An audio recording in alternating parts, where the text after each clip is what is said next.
Hello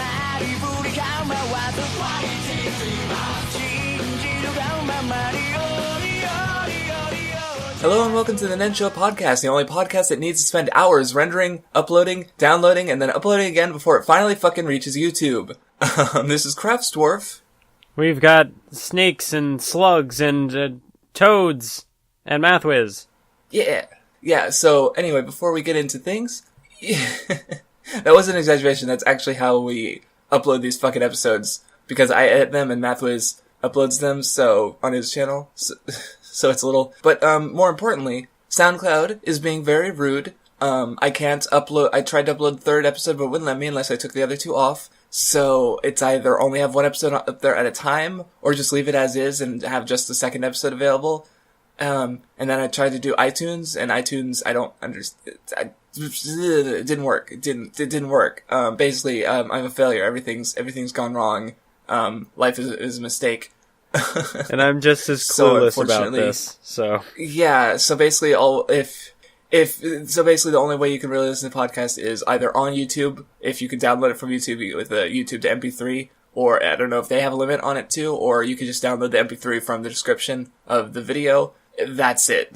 I'm sorry.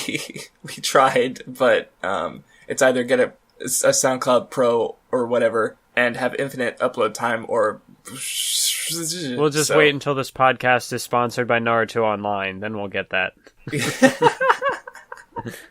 By the way, Naruto Online is a game that I've never played and probably will never play, even if they pay me. Go, I don't know, whatever. Okay, so, that was all I had to say on the technical side of things. So, which seems to be a running thing now, unfortunately. So, comments. Yeah, you had some comments. Do I have some comments? I do. Do you want to start, or? Of course, I knew these comments, and now it's like, time to do the podcast, and I'm like, wait, what were they again? But I'm scrolling. Well, I know one of our comments here from Cherry Boy Writer, he says, how we're just tearing people's childhood to shreds, which was not my intention going into this. I thought that, because I liked the early part of Naruto. We'd find more to like in the earlier parts. I thought there'd be more to say other than just like, this is cool, like actual good, yeah, but then the second tuning exams happened, and then the first wave arc happened. We've only, and even with the first tuning exams, we still have a lot of little nitpicks here, even though that was the strongest stretch of chapters thus far. But, what I wanted to say about his comment is that, like, I feel especially bad about it because, like, especially noticed it going through the last episode again, editing it, and what it's like, cause first you're like, man, this hospital scene, oh, the parallels between Naruto and Gaara, and I'm like, oh, okay, and then later on I go on my little rants about how this could have been so awesome, but it wasn't, and you're like, and so I feel like,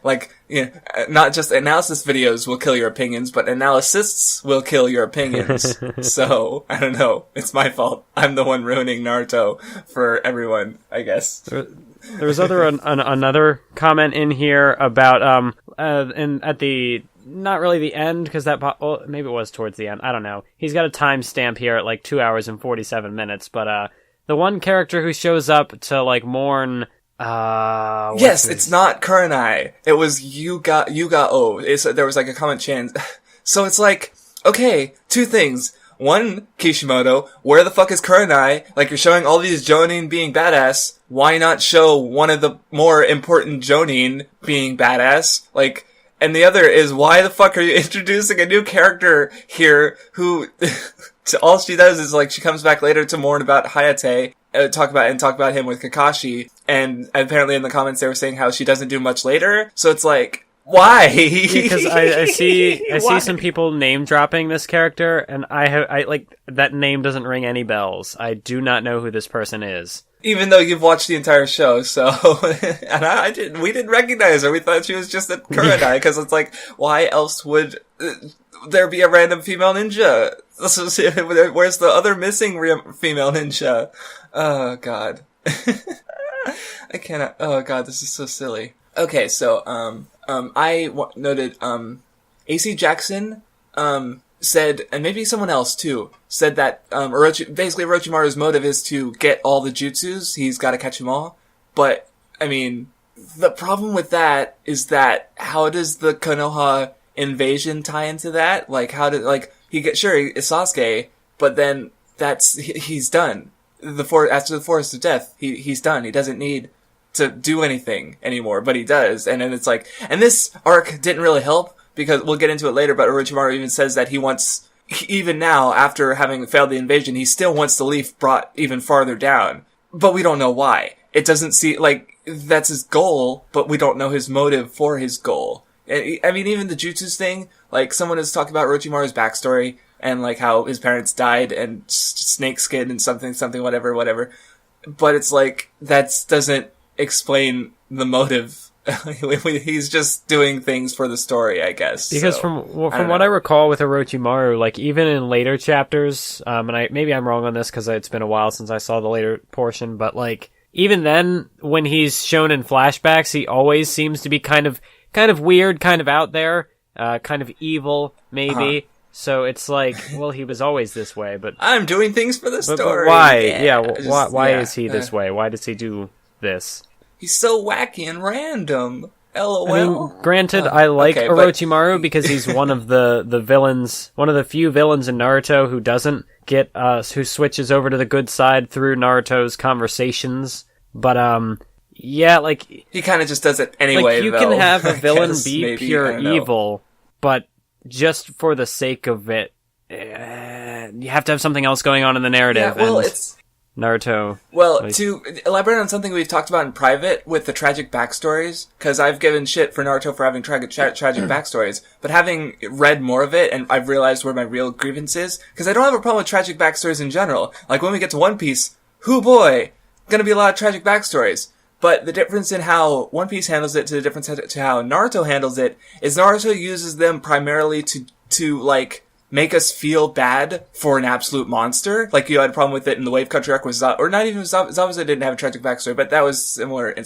then I had issues with it with Gaara, you know? But it's like, how One Piece will do it is they'll give a villain a tragic backstory, but it'll be used to have us understand the villain, but not feel bad for them. Like, they're still an evil monster. They're still treated like an evil monster. They just happen to have something that happens to them, but it explains why they are the way they are, kind of. So that's, but with Naruto, it's like, you get, like, with the Gaara thing, it's young child Gaara and current teenager Gaara are almost completely two different characters, because there's, like, or at least during the Chunin exams arc, so it's like, and Orochimaru gets a backstory later, and it's like, why have this character of all fucking characters, why have him have a tragic backstory that's supposed to make us feel, maybe it's not supposed to make us feel bad for him, but, we'll get into that later, but, yeah, so Orochimaru is just not a character that's gonna work for, if that's the case, so hopefully I made sense there.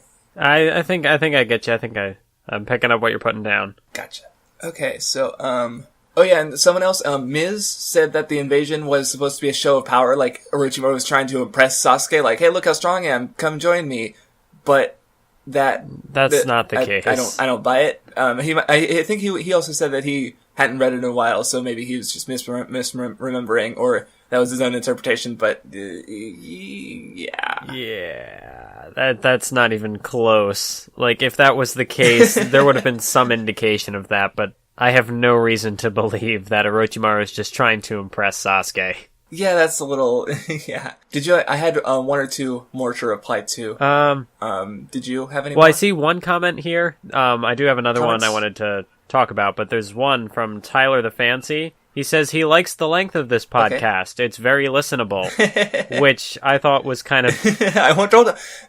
I mean, maybe he was being genuine, like maybe he just likes really long podcasts, or maybe he was being ironic. Well, because hopefully this one's going to be a bit shorter, because we've read fewer chapters, because the last one really was a fucking pain in the ass to get done, because, like, I managed to edit it in one day, but then I had to render it, which took about 3 hours, then I had to upload it, which took another 3 hours, and then Matthews had to download it, and then he had to re-upload it, so, yeah, that's why it came out relatively late, if you were paying attention to the time. I mean, it was on a different channel, so lots of people didn't even notice it at first anyway. But, yeah. So, this one will hopefully be shorter.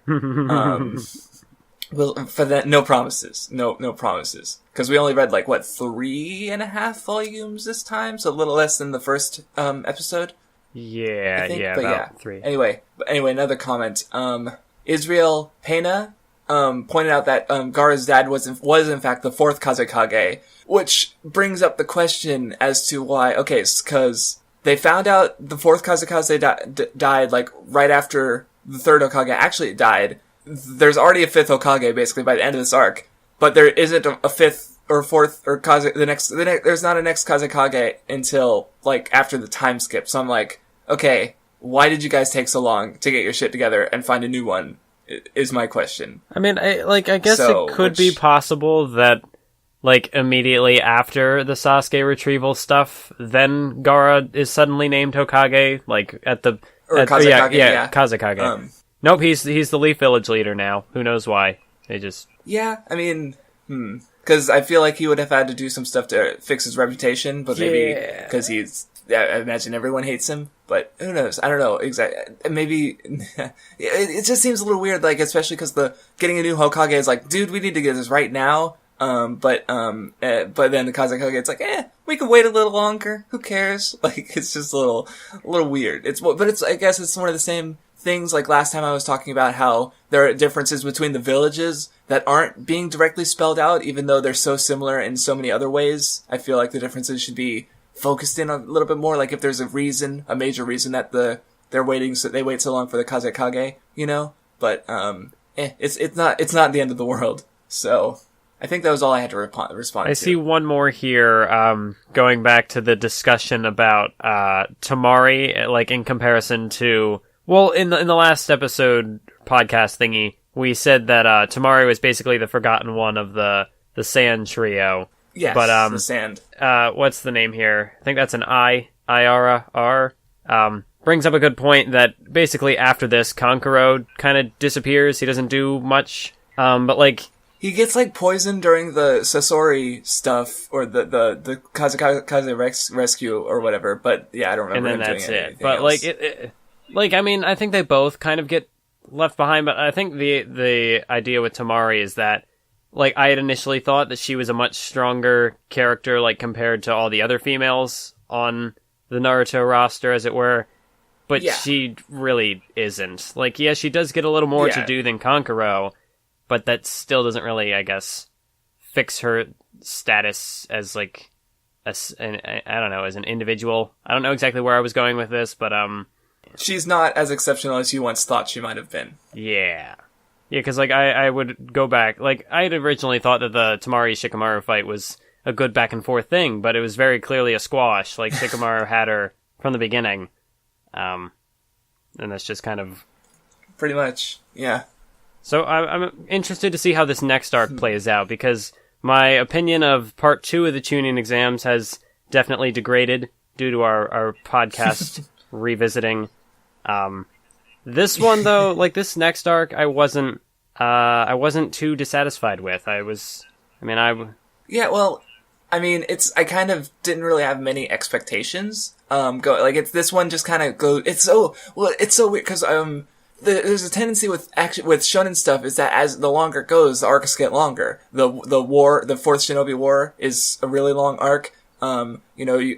Fairy Tail, like the last half of the series is basically 2 arcs, pretty much. That's the only example I can think of, because help me, I'm trapped in my analytical terrain. Hunter x Hunter had the Chimera Ant arc, which lasted forever. Yes, very long. Apparently, the Dark Continent seems to be going on a while. I could see it going on for a while, but it's probably will be divided into multiple. Like, I mean, you could divide the Chimera Ant arc into the Chimera Ant and the Palace Invasion. You can kind of split it in half. Not really, because like basically some of the character moments, like Gon's journey, isn't complete until he fights Pito. Right? Yeah, that's. So I don't really think you can segment the arcs. Like, I mean, if you were like releasing this, because like I know Funimation would break up Dragon Ball Z specifically over a bunch of different sagas that never actually had a beginning and end narrative.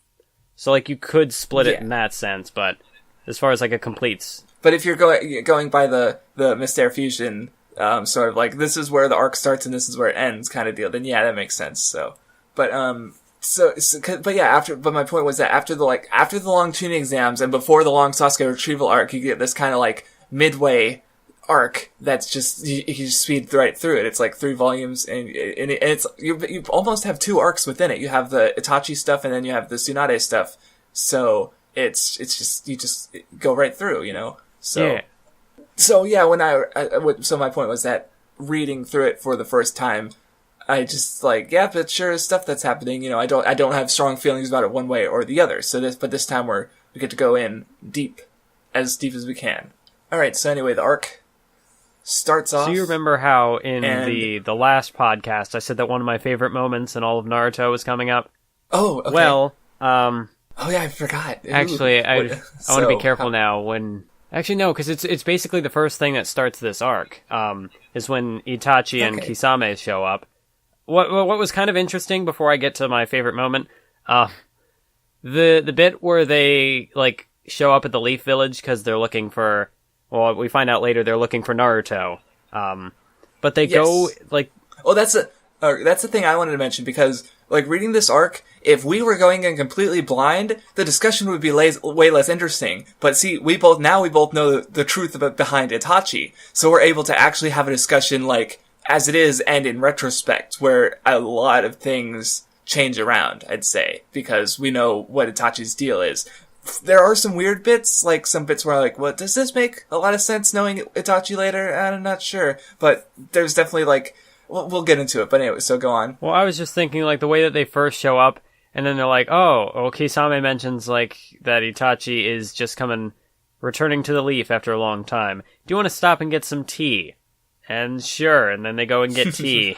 Which is kind of weird that they would... I love that, because you just see Kakashi, like, watching them as we figure out, but he's just sort of like, and they're just sitting there, like, in the fucking Akatsuki robes, they're just, like, two of the most wanted criminals in the ninja world, just chilling, drinking tea, and it's like... That kind of threw me off a little bit, because they're going in, they're trying to, like, not be noticed, they're trying to get Naruto and get out of there. Yeah, well, I mean, if you want to not be noticed, maybe don't wear big black robes with signifying red clouds. Well, at this point, I don't think anyone knew about...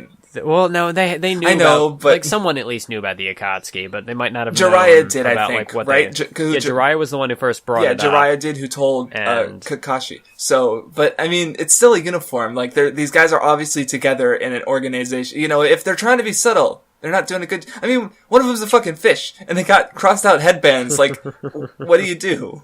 What do you do? They're... So they show up, they get their... Man. Well, one thing I noticed immediately, because first, before that, we get some stuff with Orochimaru. Oh, yeah. And, we find out that, yes, he was the one who killed... He had killed the Kazekage a while ago. So, when he was talking to Baki, that was Orochimaru, not the Kazekage. Like, it was not part of the plan for Orochimaru to disguise as the Kazekage, I guess, or... Yeah. But, also, he specifically goes out of the way to mention that Itachi is stronger than him, which... is really, like, I mean, it's supposed to build up tension to Itachi, like, oh, he's actually a really strong guy. But in taking down Orochimaru to do it, like, that sort of places Itachi above the Sannin. Like, he's still scared as fuck of Jiraiya, but, he's like, oh, if I fought Jiraiya, we could both get seriously injured, you know, but he's still at that level. So it's just, like, he's the first character to be placed... he's like Hokage tier, basically, is what they're building up to. So, they sort of, yeah, I guess it's fine, but still, he's like so young, I guess, so it's a little different. Like, the third Hokage is an old guy, the Sannin are all old, so but he's like at their level despite his really young age, so it's definitely different. I think now that you mention that, what kind of makes it a little weird is that Orochimaru says that Itachi is stronger than him, and by the sounds of it, it's not like a close gap, like Itachi's got a pretty clear lead over him. Which then makes it interesting. The Sannin are all supposed to be like relatively similar in strength. Maybe Jiraiya is just stronger than Orochimaru, because he was handicapped later. But if the Sannin are all supposed to be of a similar strength, and Itachi is, you know, a good head and shoulders above Orochimaru, then why is he intimidated by Jiraiya? I mean, I guess he doesn't say that he can't defeat him. He just says that it's going to be pretty bad for both of them at, like, a best-case scenario.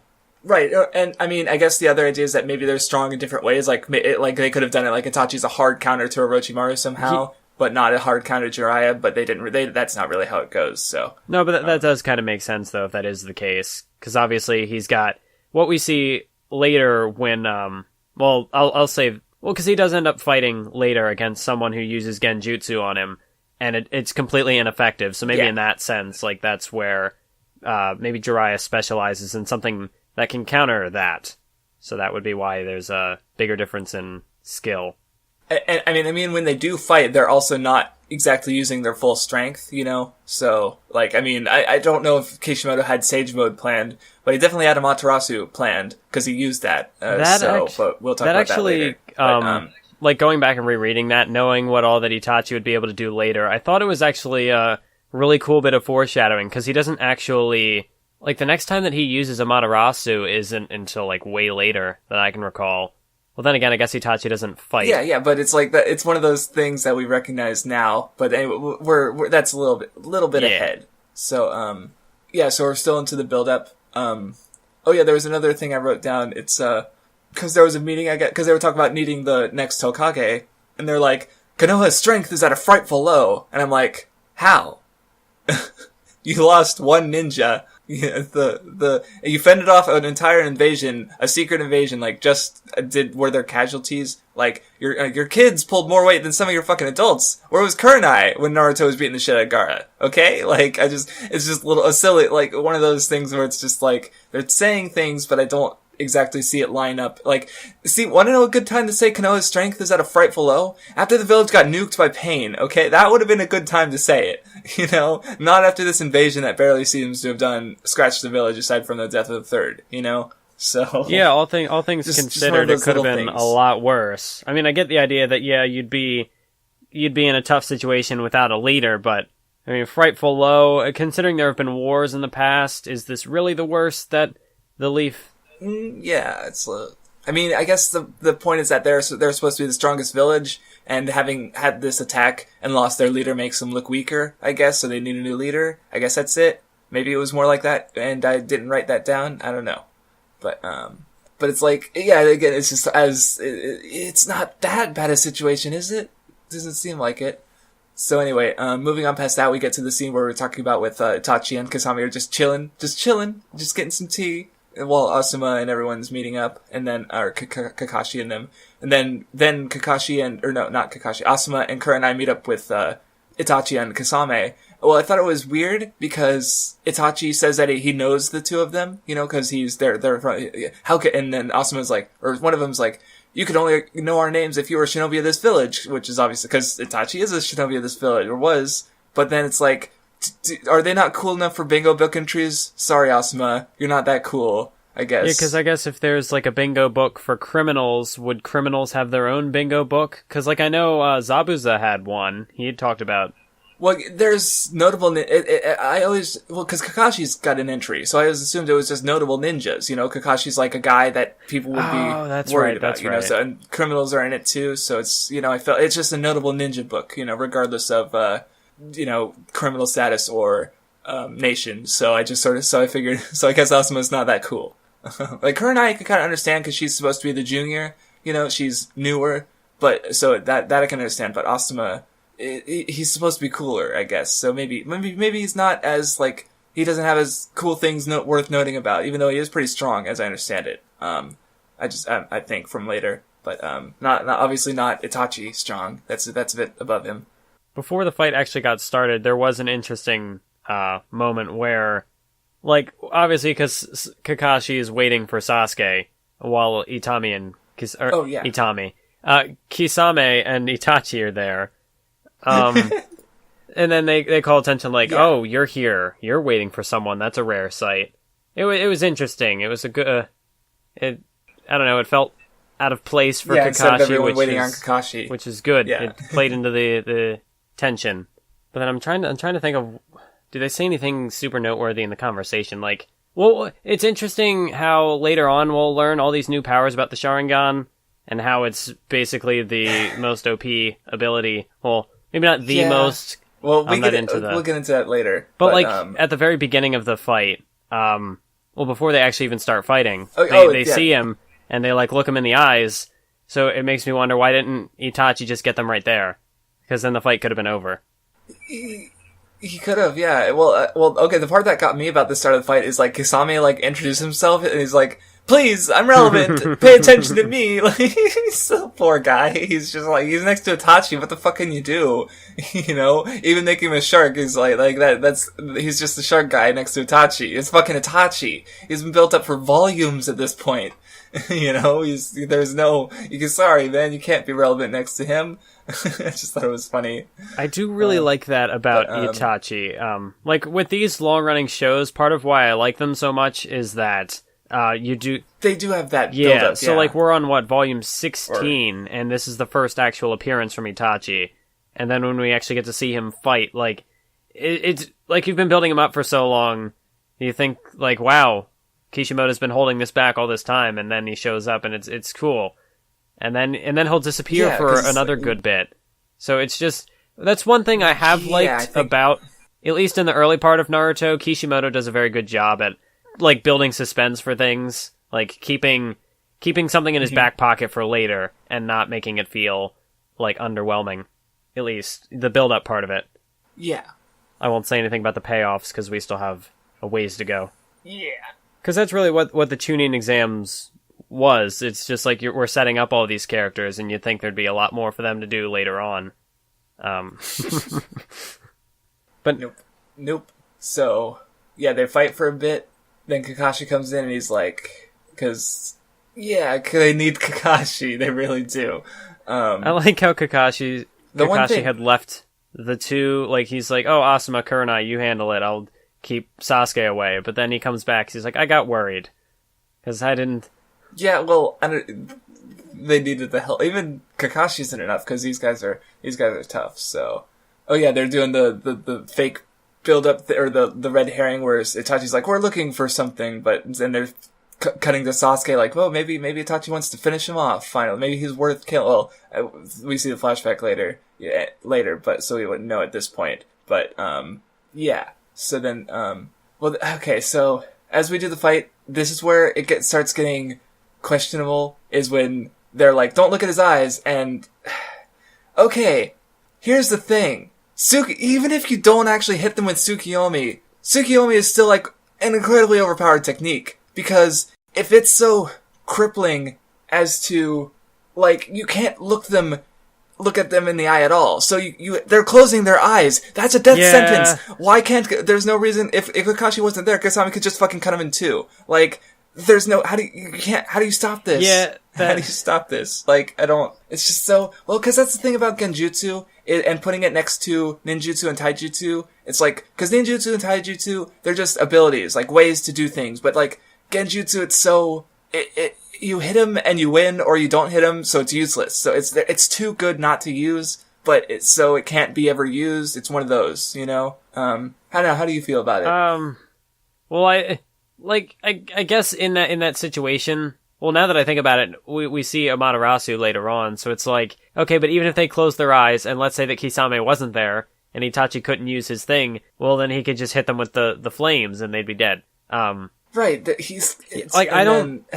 Kakashi, like, so I could understand in the heat of the moment, just kind of, just blurting something out for the sake of survival or whatever. Yeah, because there is a counter, guy is able to, but even then, it's like, you can't look at half of your opponent. That's, like, a guy says something like, you have to get a feel for what jutsu he's using by looking at his feet. And I'm like, I guess, okay, that's just a little silly, but... I mean, I don't know, I thought it... But yeah, it's just such I thought that detail, like, the bit about closing your eyes seems a bit reckless, because there's obviously another person standing there, like, even though Kakashi could see right, like, a ninja is typically able to, you know, they have like, even the Akatsuki, they only have in pairs as opposed to 4-man cells, you know, but yeah, it's just, you would expect, like, because if one of your, like, this is like several orders of magnitude stronger, that, like, more capable of than what like Shikamaru can do, and he pinned down like 8 guys last arc, you know, but Itachi's like so already way beyond that, you know, like, I guess they could run, but that doesn't accomplish, like, it's just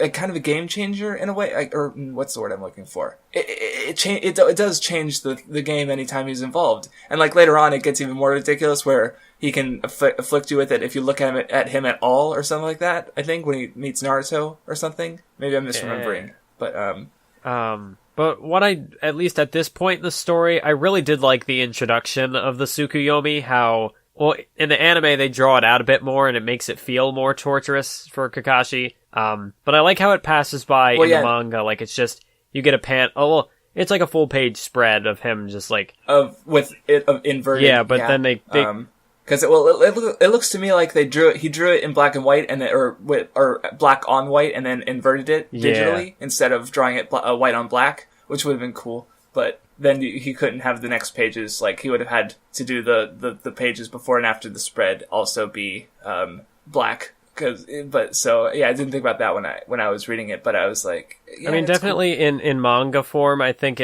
the fact that it is inverted does make it look a lot more. Yeah, well, because how did they do it in the anime? Did they just change the colors to like more? They did dark, invert like, it, but instead of just like black and white, I think they also threw in some like red. Yeah. But okay, well, yeah, because it's anime has already got color and stuff, so it's not as drastic a change. Well, in manga, it's a complete flip of the typical colors, so it's like the panel borders are now white. Yeah. So it looks completely different. It's very striking, if nothing else. And I just really liked how it was displayed. It looked very... the fact that he traps him there for 72 hours and it all passes by in a flash, which is why I do like reading it in the manga, because you get a couple of pages to see what it does, but it's over quickly, so it's like, wow, that was really fast. And he had to go through 3 whole days of torture in that brief moment. And just like the way it's presented, it looks really cool. I mean, we don't really don't really feel that length. We feel the going by quickly from everyone else's perspective, because it's just 2 pages. It's not like, but he's not gonna like stop for like a whole like 5 chapters to get across 72 hours of suffering. But yeah. So in that sense, I think like the fact that there is the anime, the fact that the anime takes it in a different direction, it is kind of cool, because you can look at it.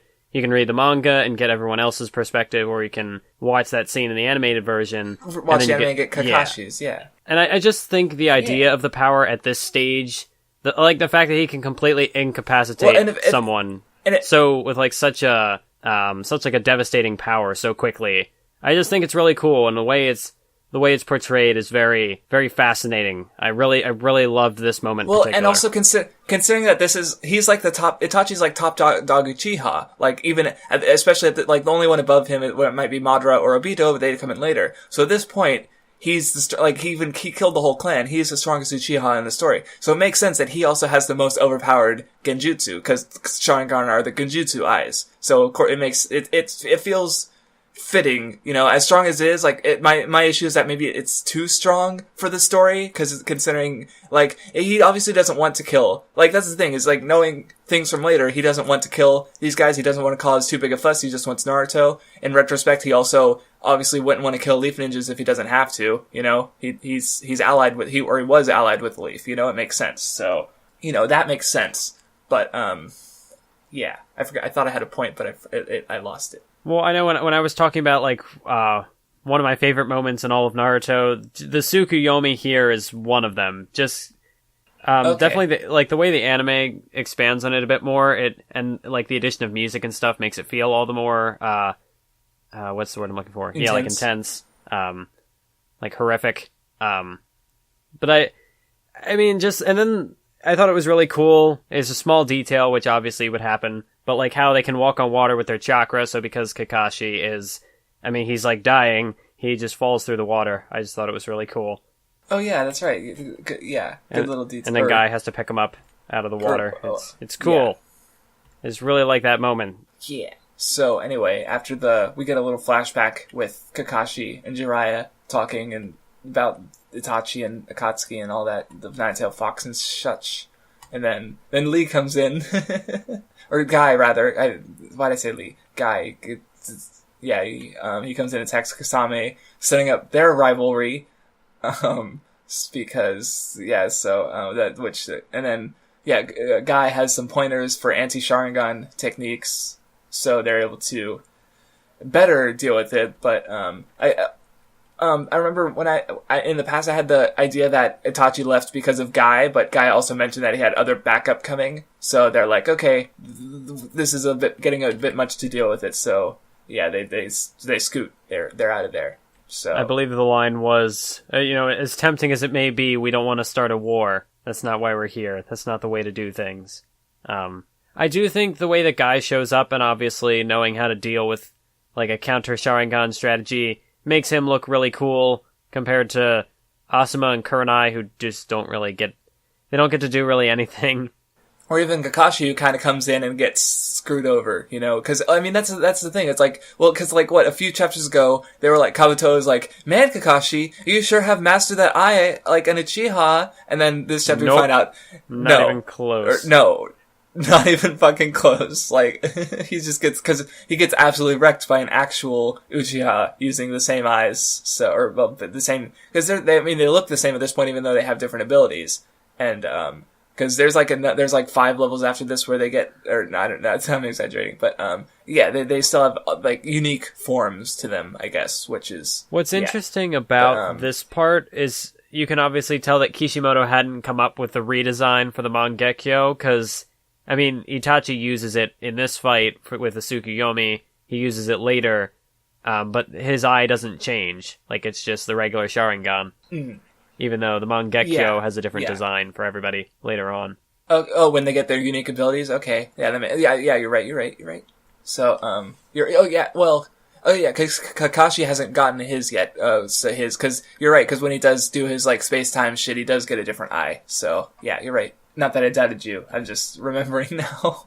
Next we get Jiraiya, and then, or was that all you had to say on the one Tachi last stuff? thing, It had been set up before that Guy and Kakashi were rivals, that they were kind of equal status. Yeah, but that's what I want to say. If there's any Konoha Jonin who knows anti-Sharingan tactics, it would be Guy, Yeah. So he's like the perfect one to come in and just be like, hey, and then I think, isn't Guy also counter to Kasame? Because Kasame is like, sword eats chakra, but you don't need to use chakra the same way to use Tenjutsu, so it makes sense. So, so he's like the perfect counter to both of them, So it's like, and because up until this point, Guy had mostly kind of been a gag character, other than like his stuff with Lee.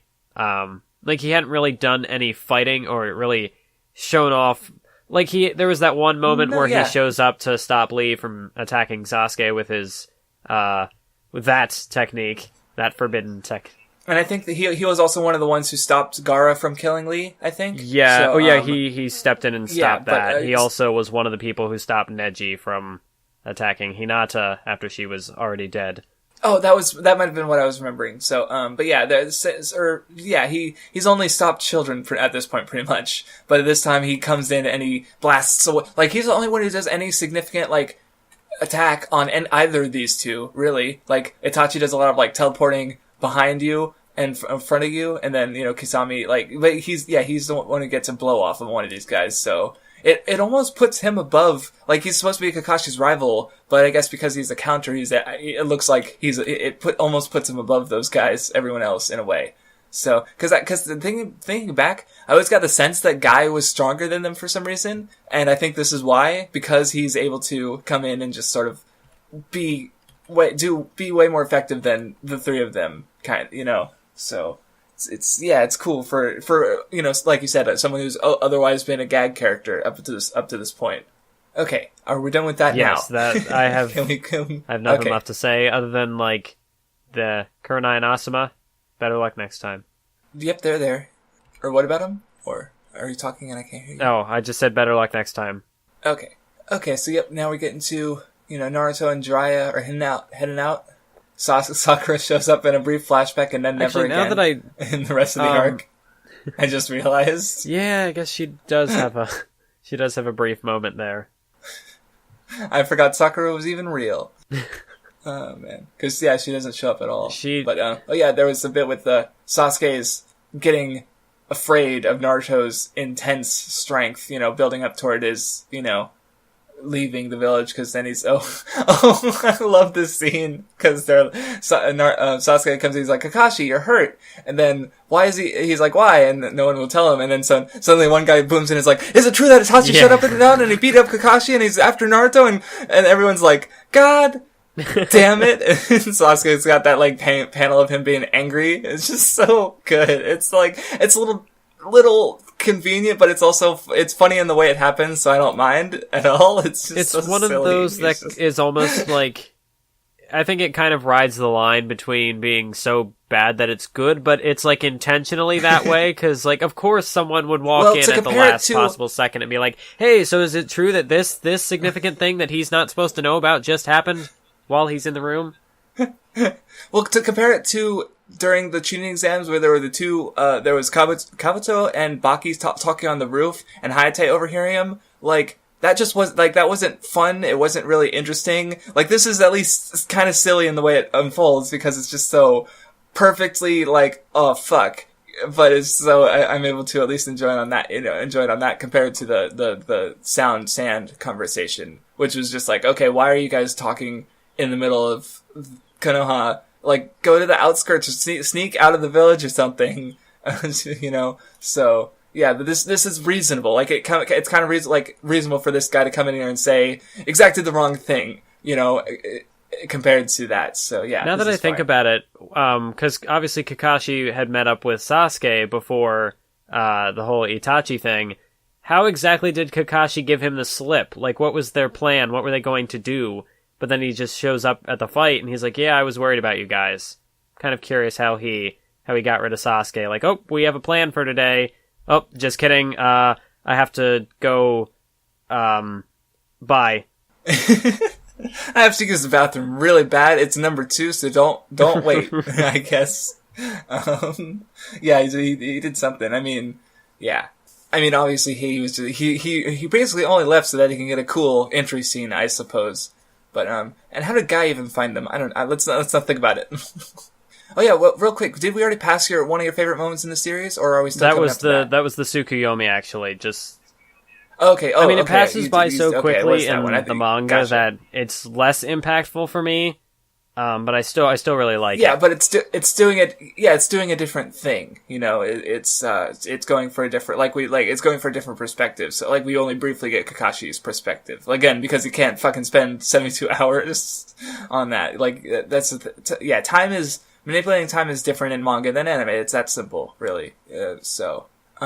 Anyway, so yeah, they're in the little town and Naruto and Jiraiya are being Naruto and Jiraiya. Oh, and they do the hospital thing. Like, remember at the hospital there was this confusing scene where Lee, it was like, where's Naruto and Shikamaru going though? They end up at Lee and Gaara's, and then Choji, and yeah, this was like the better version of that, where you have Sasuke, he's like looking for Naruto and Jiraiya, and then you got Itachi, and then like he opens the door, and Naruto answers the door, and it looks like it's Sasuke, but then he finds like some random old man and the kid, and then Naruto opens the door, and it's fucking Itachi. This is interesting, where the hospital scene, I praised the anime's take on it. This scene also has a different take in the anime, where they once again draw out the suspense for it, but that kind of ruins it now that I've seen the manga form, because... In the anime. But in the manga, it works, because it's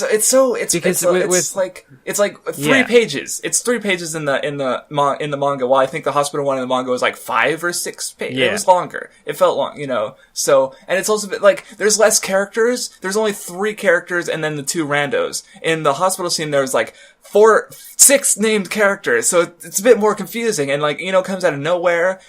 And like it doesn't work. Like, and at this point, we know, like, we didn't know Ino was coming to see Choji, you know. But at this point, we know Itachi wants Naruto. So when we see Itachi there, it's like, and,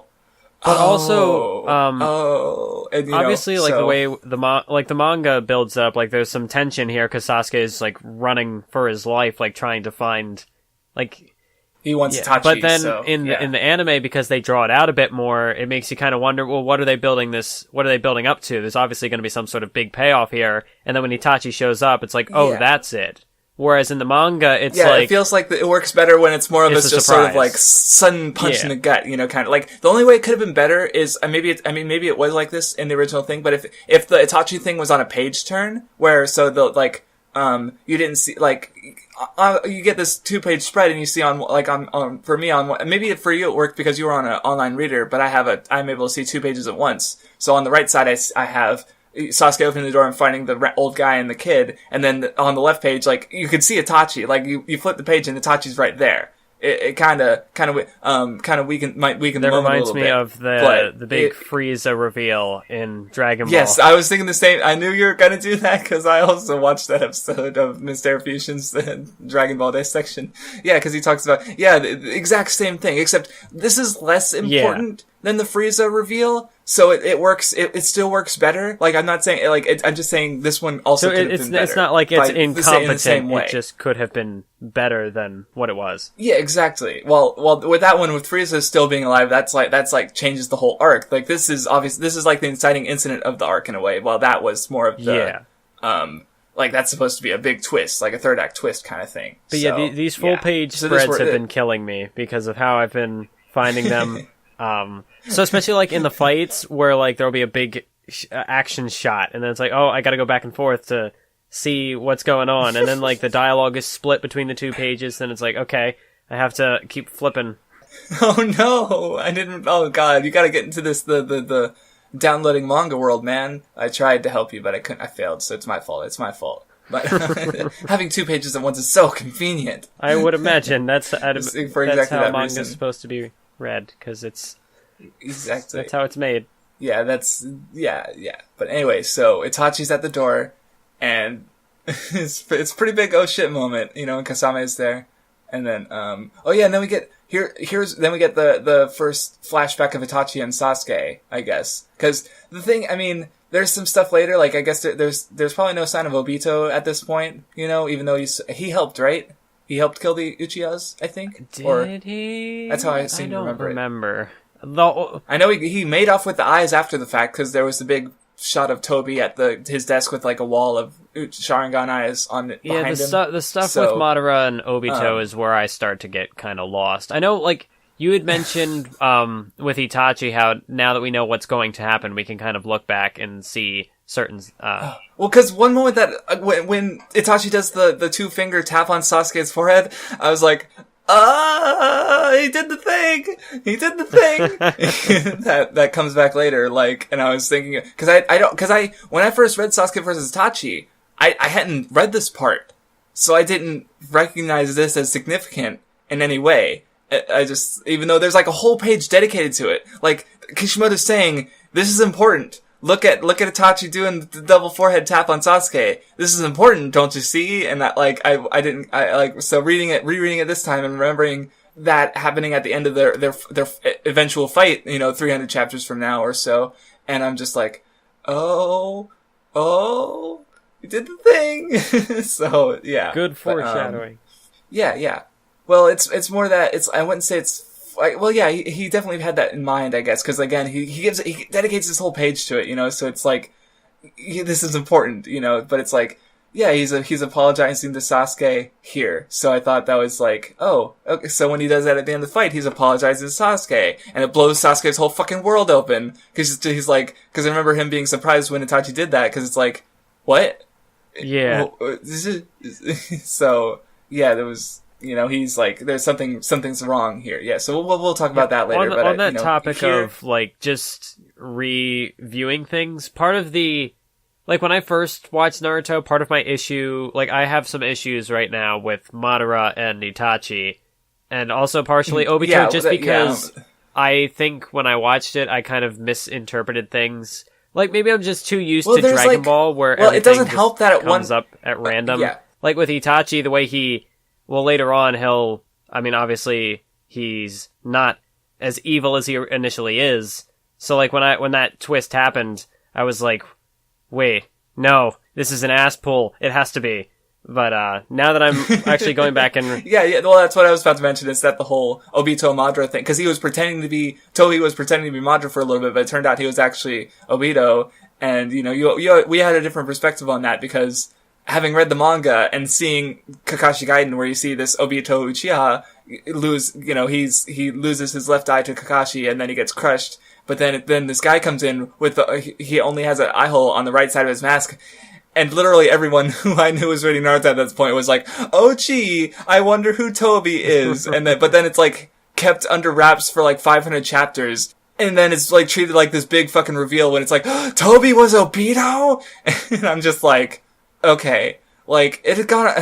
We'll talk about that, but it's definitely messy with some of these Uchihas and the changing backstories and the impersonators, so it's definitely weird. But you were saying something. Sorry, I went on a tangent there. Well, with Itachi, I think in that interview that was maybe it wasn't that specific interview, but I remember seeing some sort of interview or just some sort of information that, because like when I initially found out that it happens, I thought it was like I felt like it was kind of contrived, because when he first shows up, he's like a terrorist, and he's like, all the stuff he does to Kakashi and Sasuke, it's like, well, this guy can't possibly be good.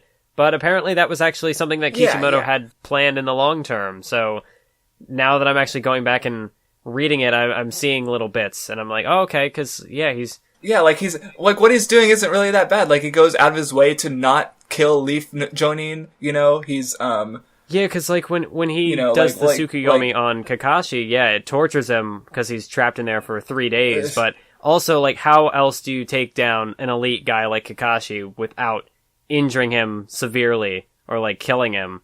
That's... Yeah, and when it does get to the point that bodies might risk dropping to the floor, he's like, let's scoot, Kasami, we're getting out of here. Like, because maybe they could have just right out there killed. Okay, well, Guy could have gone Gates, and then it would really, really tricky, but, bodies would have been hitting the floor either way, so he decides to just leave, that's the big... But then, the real thing because you have Itachi, like, being... In the flashback, he's like almost not in this half apparently, but later on we see like he killed his family like because he could, and it's like so he's making himself come off as being evil, so it makes sense that Sasuke would see him like that when that's not the case. So there was one little bit earlier that made me go like, but we'll get to that. Because I don't think it's with that yet. Flashback specifically, like some of the details later on kind of change. Like we'll see things from different angles or whatever, which I think does kind of make sense, because at this point we know this guy as Sasuke's evil brother, the guy who killed his clan, killed his whole clan. So it makes sense that we would see things from a more closed off perspective. I think, like, because the way like certain faces, like after he pokes Sasuke in the forehead and he's like, I don't have time for this, and he's got like this angsty evil face, almost like he's just kind of like, buzz off, kid. That's kind of what his expression looks like. But it's not exactly like that. So what was the other thing you had mentioned? Something about that, going back to that fight from earlier, but I don't remember what it was. If I think of it, we'll go back. I don't know which one it was. No, the one with Kakashi and Itachi. How like Itachi's powers are good for the like the quicker, stealthier stuff. Like he can come in and use his eyes and incapacitate people without any real damage. Whereas Kisame, he's got this giant shark skin sword. He'll like dismember people. He'll like cut off your limbs. That is very permanent damage. So it's an interesting duo that gets set up here to really that's a good really point. Play into. I mean, even and in the anime it's even more pronounced because you got red with Itachi's eyes and blue with Kasame's skin. So you got that, and then even though personality wise, like personality wise, I would say Itachi's the blue Oni while Kasame is the red Oni. But the Kasame's the louder, angry one. Itachi's the cooler, calmer, colder one. But I didn't realize how their colors were flipped like that. It's interesting. But then, one thing I thought was interesting is because Sasuke's eyes are being drawn differently in the same chapter. Like when he's after the flashback ends, there's a big panel with Sasuke's eyes and his two dots they're in different places. They're like there's room for a third, like that's where they're placed, and then but later in the they're opposed to each other like they normally should be. It seems like is there I remember there's the Mangekyo Sharingan, which is like the 3. I don't know how to pronounce it. I'm terrible. But then there's like the 4th one after that's unique. Which one do you have to kill someone to get? God, there's the 3rd one or the 4th one? I don't know. Like the way it's set up. I don't know. We can talk more about it with Sasuke retrieval, because then the Mangekyo is a big like plot thing with Itachi and Sasuke. Like you have to kill your best friend to get it or whatever. Right. But that's more for, or at least have thought you've killed your best friend. Yeah, something like that. But well, because I was like maybe his anger is like leaning him more towards that somehow, the third form somehow, which is why they're angled slightly. So, like, but that's not how it works. So it's just a little weird art thing that. I don't know if there's a possibility that maybe he had like drawn that panel when he had given him the full thing by mistake, and so he went back and quickly corrected it. But I don't know if you can really. That's a good point. Maybe he drew the wrong Sharingan, which is art mistake. That's a good point, and they digitally erased it. But if he did the same one later, so maybe it was just caught too late in the cycle, like he had no time to go in and redraw the page or redraw the eyes. Maybe, yeah, because I was thinking if it was. Because it's digital, that I think would be like I don't know much about manga production, so I can't say this for certain. But I think that'd be easier than if it was like because if it was like pen and paper, then obviously if he made that kind of mistake, I think even it's drawn on paper and then scanned, I'd assume. So but I don't. So they do touch up, I imagine, like digitally, and like in volume releases they often have fixed mistakes, so I don't imagine that's the author going back and redrawing the page because it's only the mistake that's fixed, so it definitely doesn't look all entirely different. So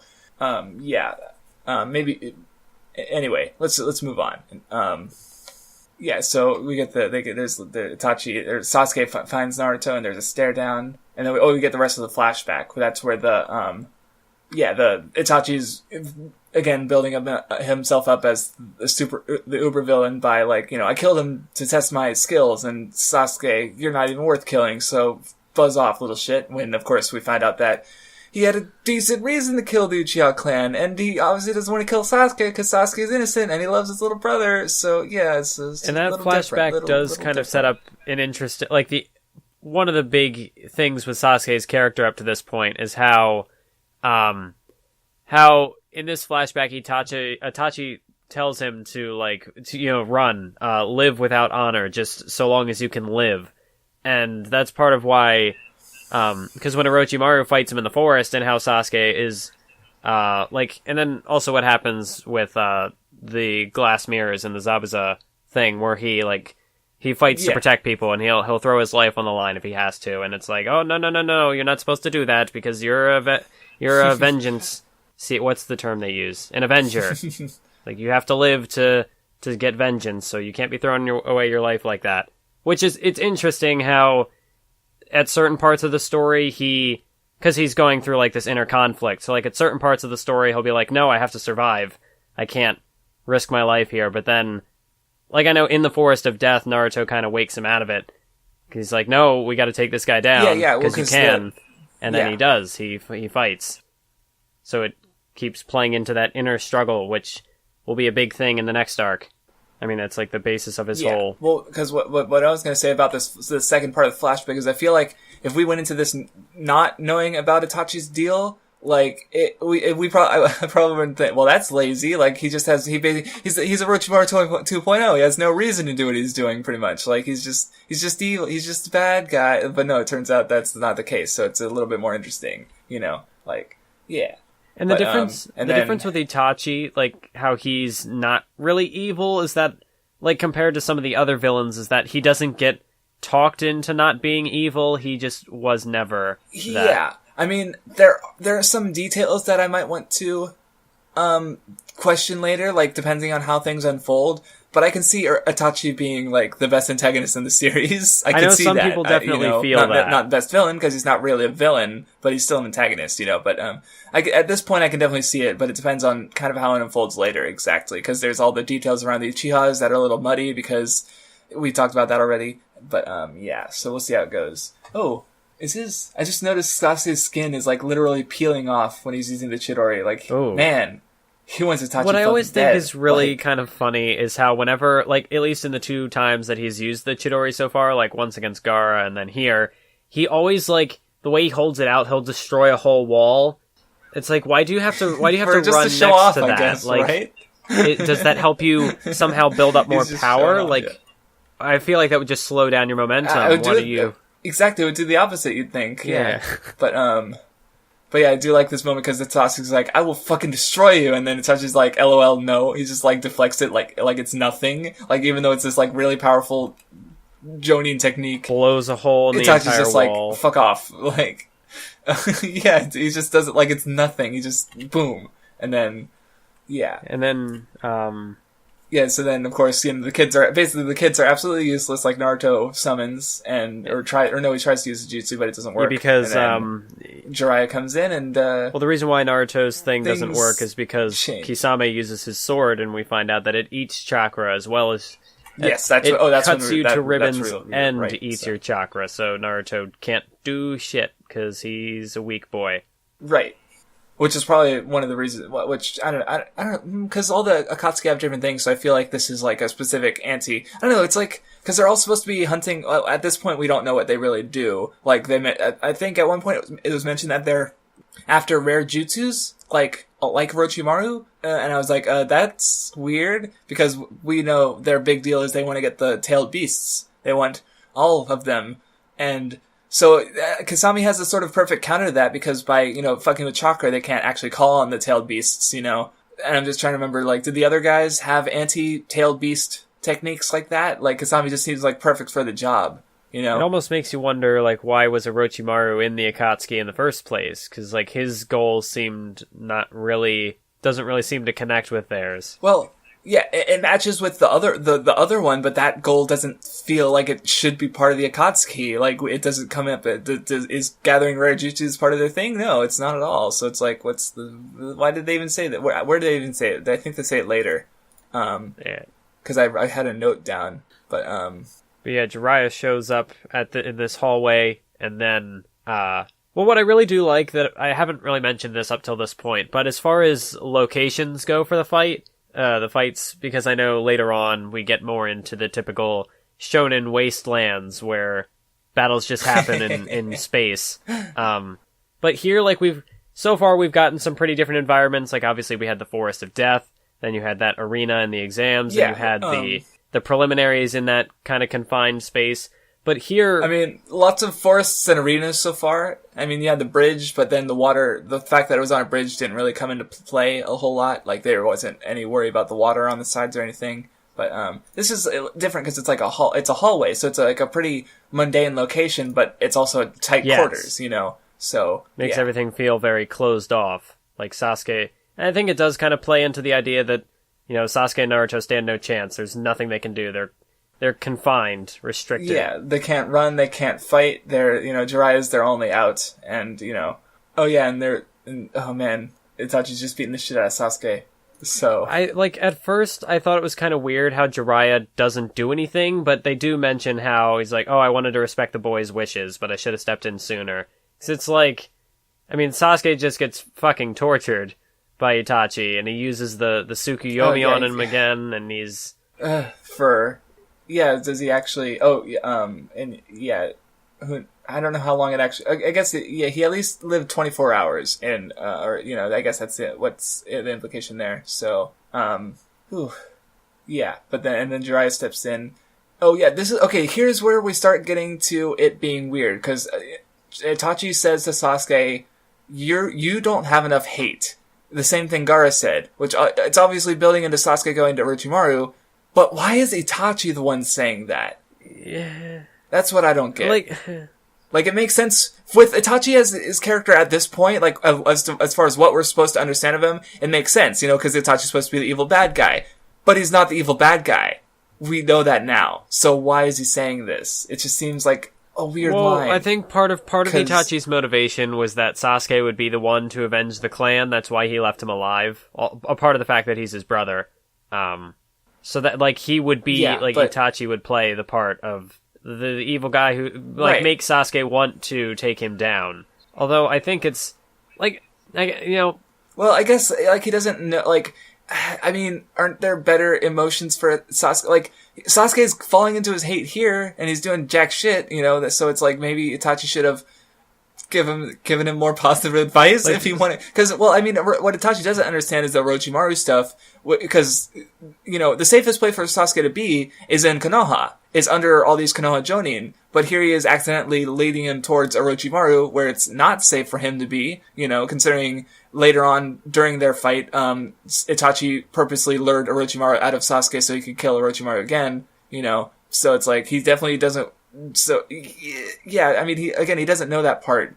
But I'm just trying to, like, what is Itachi hoping to gain by telling Sasuke this? Like, does he just want Sasuke to get stronger? And he just doesn't know the implications of saying the same thing that Gaara would said that would lead him to Orochimaru? Like, does Itachi not know he's fucking up here? Or is he, yeah, it's weird. At first I was gonna say it's weird that they would focus on, like, hatred. Like, you don't have enough hate. I mean, Sasuke seems pretty spiteful about everything that's going on. He seems pretty livid. You don't have enough? How is that, is there no upper limit? But I think it is a fair thing to focus on. Like, when you, like, I don't know if they could possibly know the inner struggle that Sasuke goes through with, like, his friends or his vengeance, like, which does he choose? But as far as what we know, like, you don't have enough hate. Like, you're too concerned with your personal attachments, your friends, your, everything in this village. Like, obviously it's just, like, you know, I'm fine with Itachi not knowing the whole details,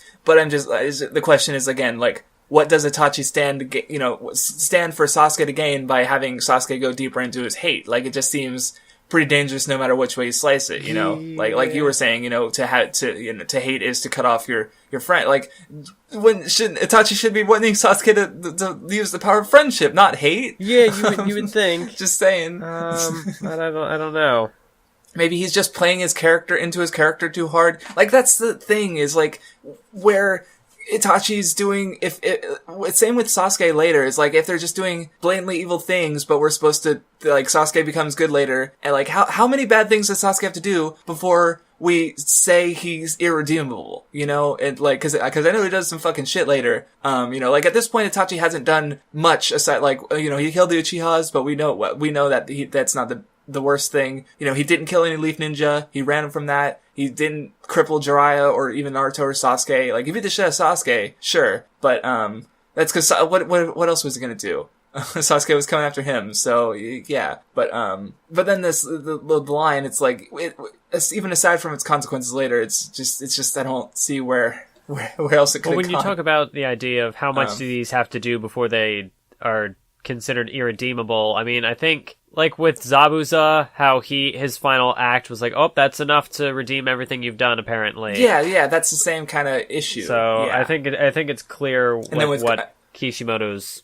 like, how he feels about his characters. Like, yeah, it's kind of like, I feel like Kishimoto's word is law, and if you disagree, like, you're fucked, basically, fuck you, basically. So yeah, like, we do kind of disagree on the Zabuza thing, so it kind of came off as like, he's a monster, and then Gaara's doing the worst shit. Like, at least Gaara's road to redemption is a bit longer, I would say. Like, it still has more to go, but, like, it's not like he was immediately trying to make us feel bad for him, like, right after the fight. Like, there wasn't anything like, oh, maybe you're going to heaven too, Gaara. Like, no, that's not what happened. It just sort of ended, you know? So Gaara's been handled better so far, even though I do have issues with that. But yeah, it's like, so we'll see with Itachi and Sasuke, cause that's another big criticism I saw about Sasuke a lot through the ending, is that, like, he's done so much shit, and then at the end he said sorry, it's okay. Like, there's just this infamous panel where he's like, yeah, ... sorry, and it's like, that's it, that's the redemption. Oh man, so we'll see if I feel it's deserved or not when we actually get there. But yeah, and it's similar with Itachi, because that's the thing with this sort of, like, double agent stuff, is you have to, like, wonder, like, did you go too far into your character, dude? Or so what you're saying is, yeah, cause like was Itachi feeding the Leaf Village? Like, why didn't he feed them information about the Akatsuki? Like, he could have done more good for the Leaf Village, you know? But I guess did there's he? the Probably possibility not. Like, that he could get found out if he slips information. Yeah, but yeah, I mean, like, was that even possibility even addressed? You know, it's yeah, it's weird. Like, if he's just, I don't know, maybe that's all the information we're not supposed to have. So let's just drop so what you're there. saying is, because we do get to the Amaterasu bit, and it's a power, but this is okay because this arc had two things that happened in it. This is one of those things where it's sort of like laying the ground for all the shit that comes in later. So this is the first one where you have the Sharingan using an ability that has nothing to do with the Sharingan's previously established abilities. Because all-consuming fire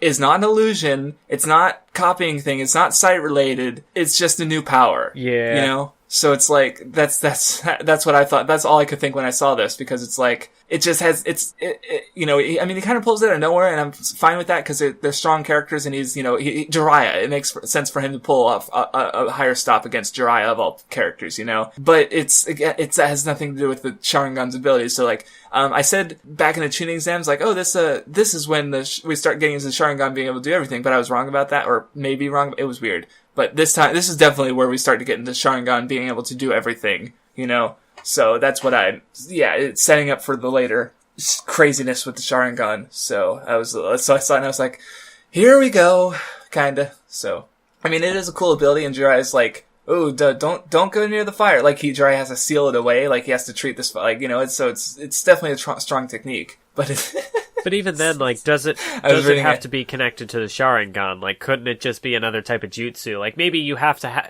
maybe it's like you have to, I don't know, the Sharingan helps to, like, amplify it somehow. I don't know. But, like... Yeah, Uchiha has a connection to fire anyway, so it could have just been an Uchiha technique that's not like Sharingan an advanced related. Version but of instead, so maybe that was originally the plan, but instead he just like, Sharingan. Everyone gets a Sharingan. Everyone's got to have Sharingan. Well, because power. like the whole... But I laughed because I was... The whole thing with like fire style, he doesn't... Like, it really does get brushed aside in favor of the Sharingan, unfortunately. Like, when does Sasuke or any other character use that fire style technique and actually... like, finish a fight or deal any significant damage? Like, even in the Forest of Death, like, yeah, he burns off Orochimaru's face, True. But then he loses immediately after, so... yeah. This would have been I think this would have been better as an extension of that technique, of the fire style, rather than Sharingan.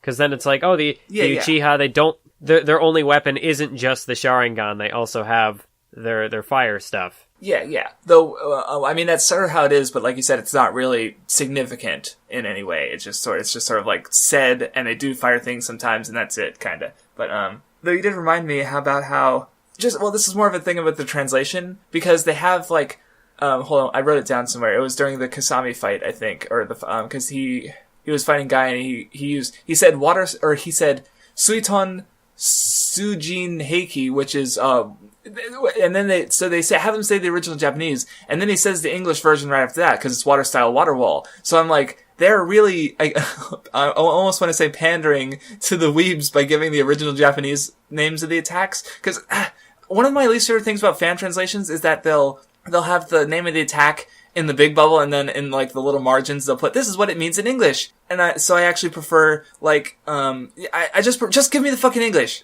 I don't want your fucking weeaboo fucking Jap speak. I want English. Damn it. You fucking weeaboo translators. You fucking Japanify. Like, I mean, that was really, really bad in the mid-2000s with, leaving words untranslated in the subtitles. Like, you download fan subtitles, like, and like, you're my Nakama. Like, translate, and then up in the title it said translator's note. Nakama means friend, and it's like, stop.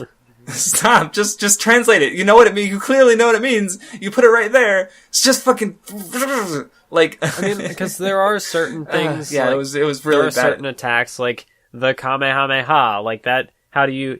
It's not something you can like translate into a word. So like with certain attacks, I think. I don't know, like... Yeah, certain when you think of, like, Amaterasu... I mean, like, if they would call it out as, like, the...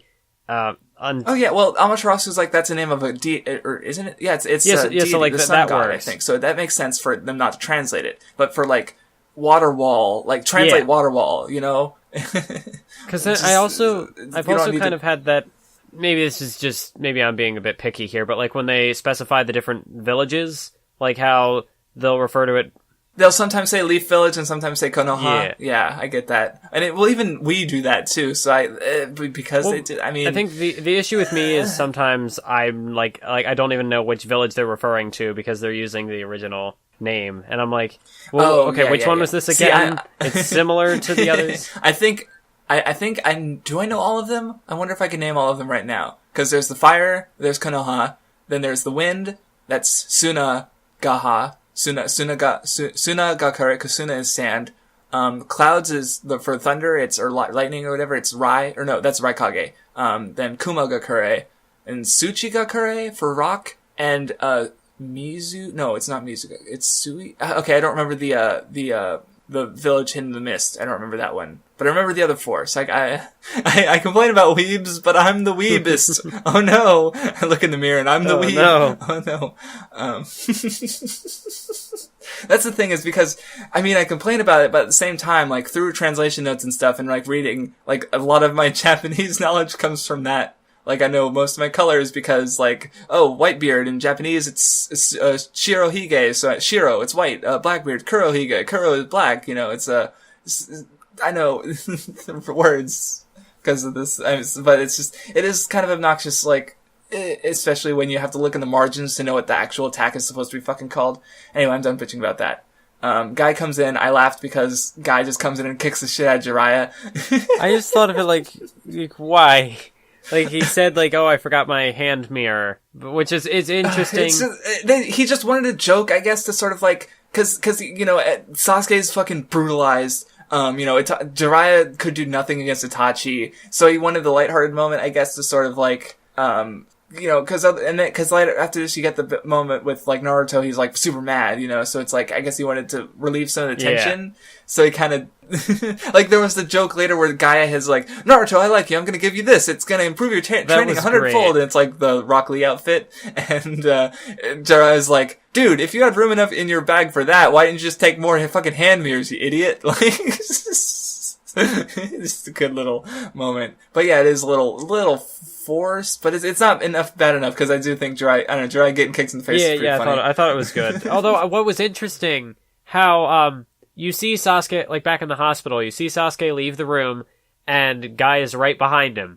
Yet somehow, I don't know how Sasuke managed to get away from him. Like, because Guy was pretty close behind him. Yeah, you think it's fucking Guy. Like, I mean, and Guy's like Lee plus, and Lee is already insanely fast. Like, it's already been established that Sasuke is not on Lee's level physically. He can only copy the movements for a little bit, but he doesn't have the endurance. So how the fuck did he get away from... Yeah, I didn't think about that.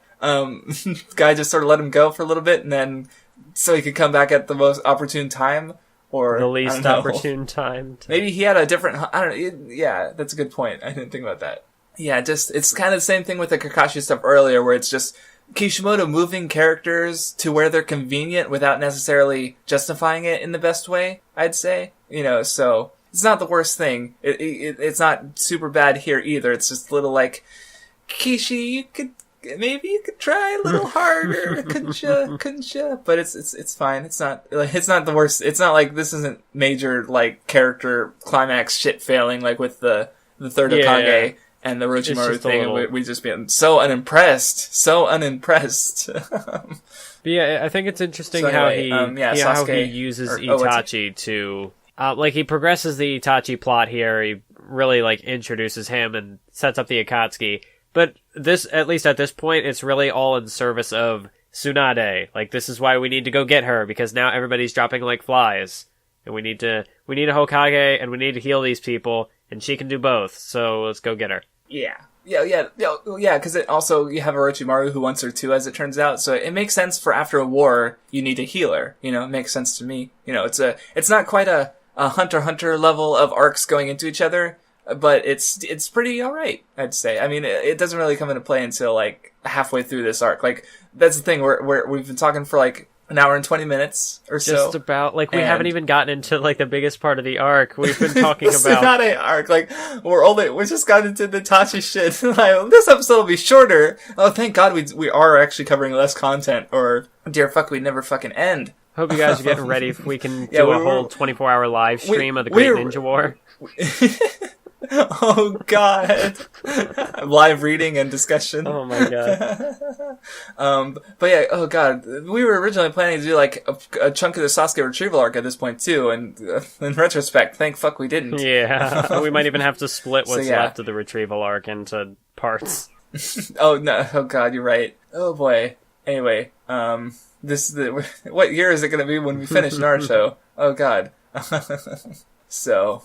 Anyway, yeah, so now that stuff's done, you know, Sasuke is gonna go get healed, we're getting introduced to Tsunade, the gambling lady, and then Guy takes off his Sasuke, and there was the joke about the mirrors in his bag that I already pointed out. How much are we gonna have to say about this? Oh yeah, that's right, and they're also starting Naruto's training with Jiraiya. I'm skipping ahead. Do you have anything to say before I skip too far ahead? I mean, I don't think much happened there. Like, I do like the bit with Guy pulling out Lee's uniform. Yes. Well, I guess technically it's his uniform. This will help you train, and Naruto's like, and they're like, no, don't. But Naruto keeps it anyway. I think it's interesting how Naruto has kind of come around with Guy, though, because like when he first met Guy, he's like, what's up with this guy with the weird eyebrows, and he's weird. But now he's like, wear that uniform, help my training. Yes, I'm all in. Yeah, he's definitely tempted. Yeah, like, you're right. He is. Jiraiya is the one who's like, no, just no. But Naruto's like, he's very happy when he sees the uniform. Yeah. Like, I didn't notice how just so into the uniform Naruto was. That's adorable. But yeah, so they talk a bit about the nine-tailed fox, and we see Tsunade, and she's a woman. Could this be the first strong female character in the series that doesn't have some sort of romantic interest in someone else?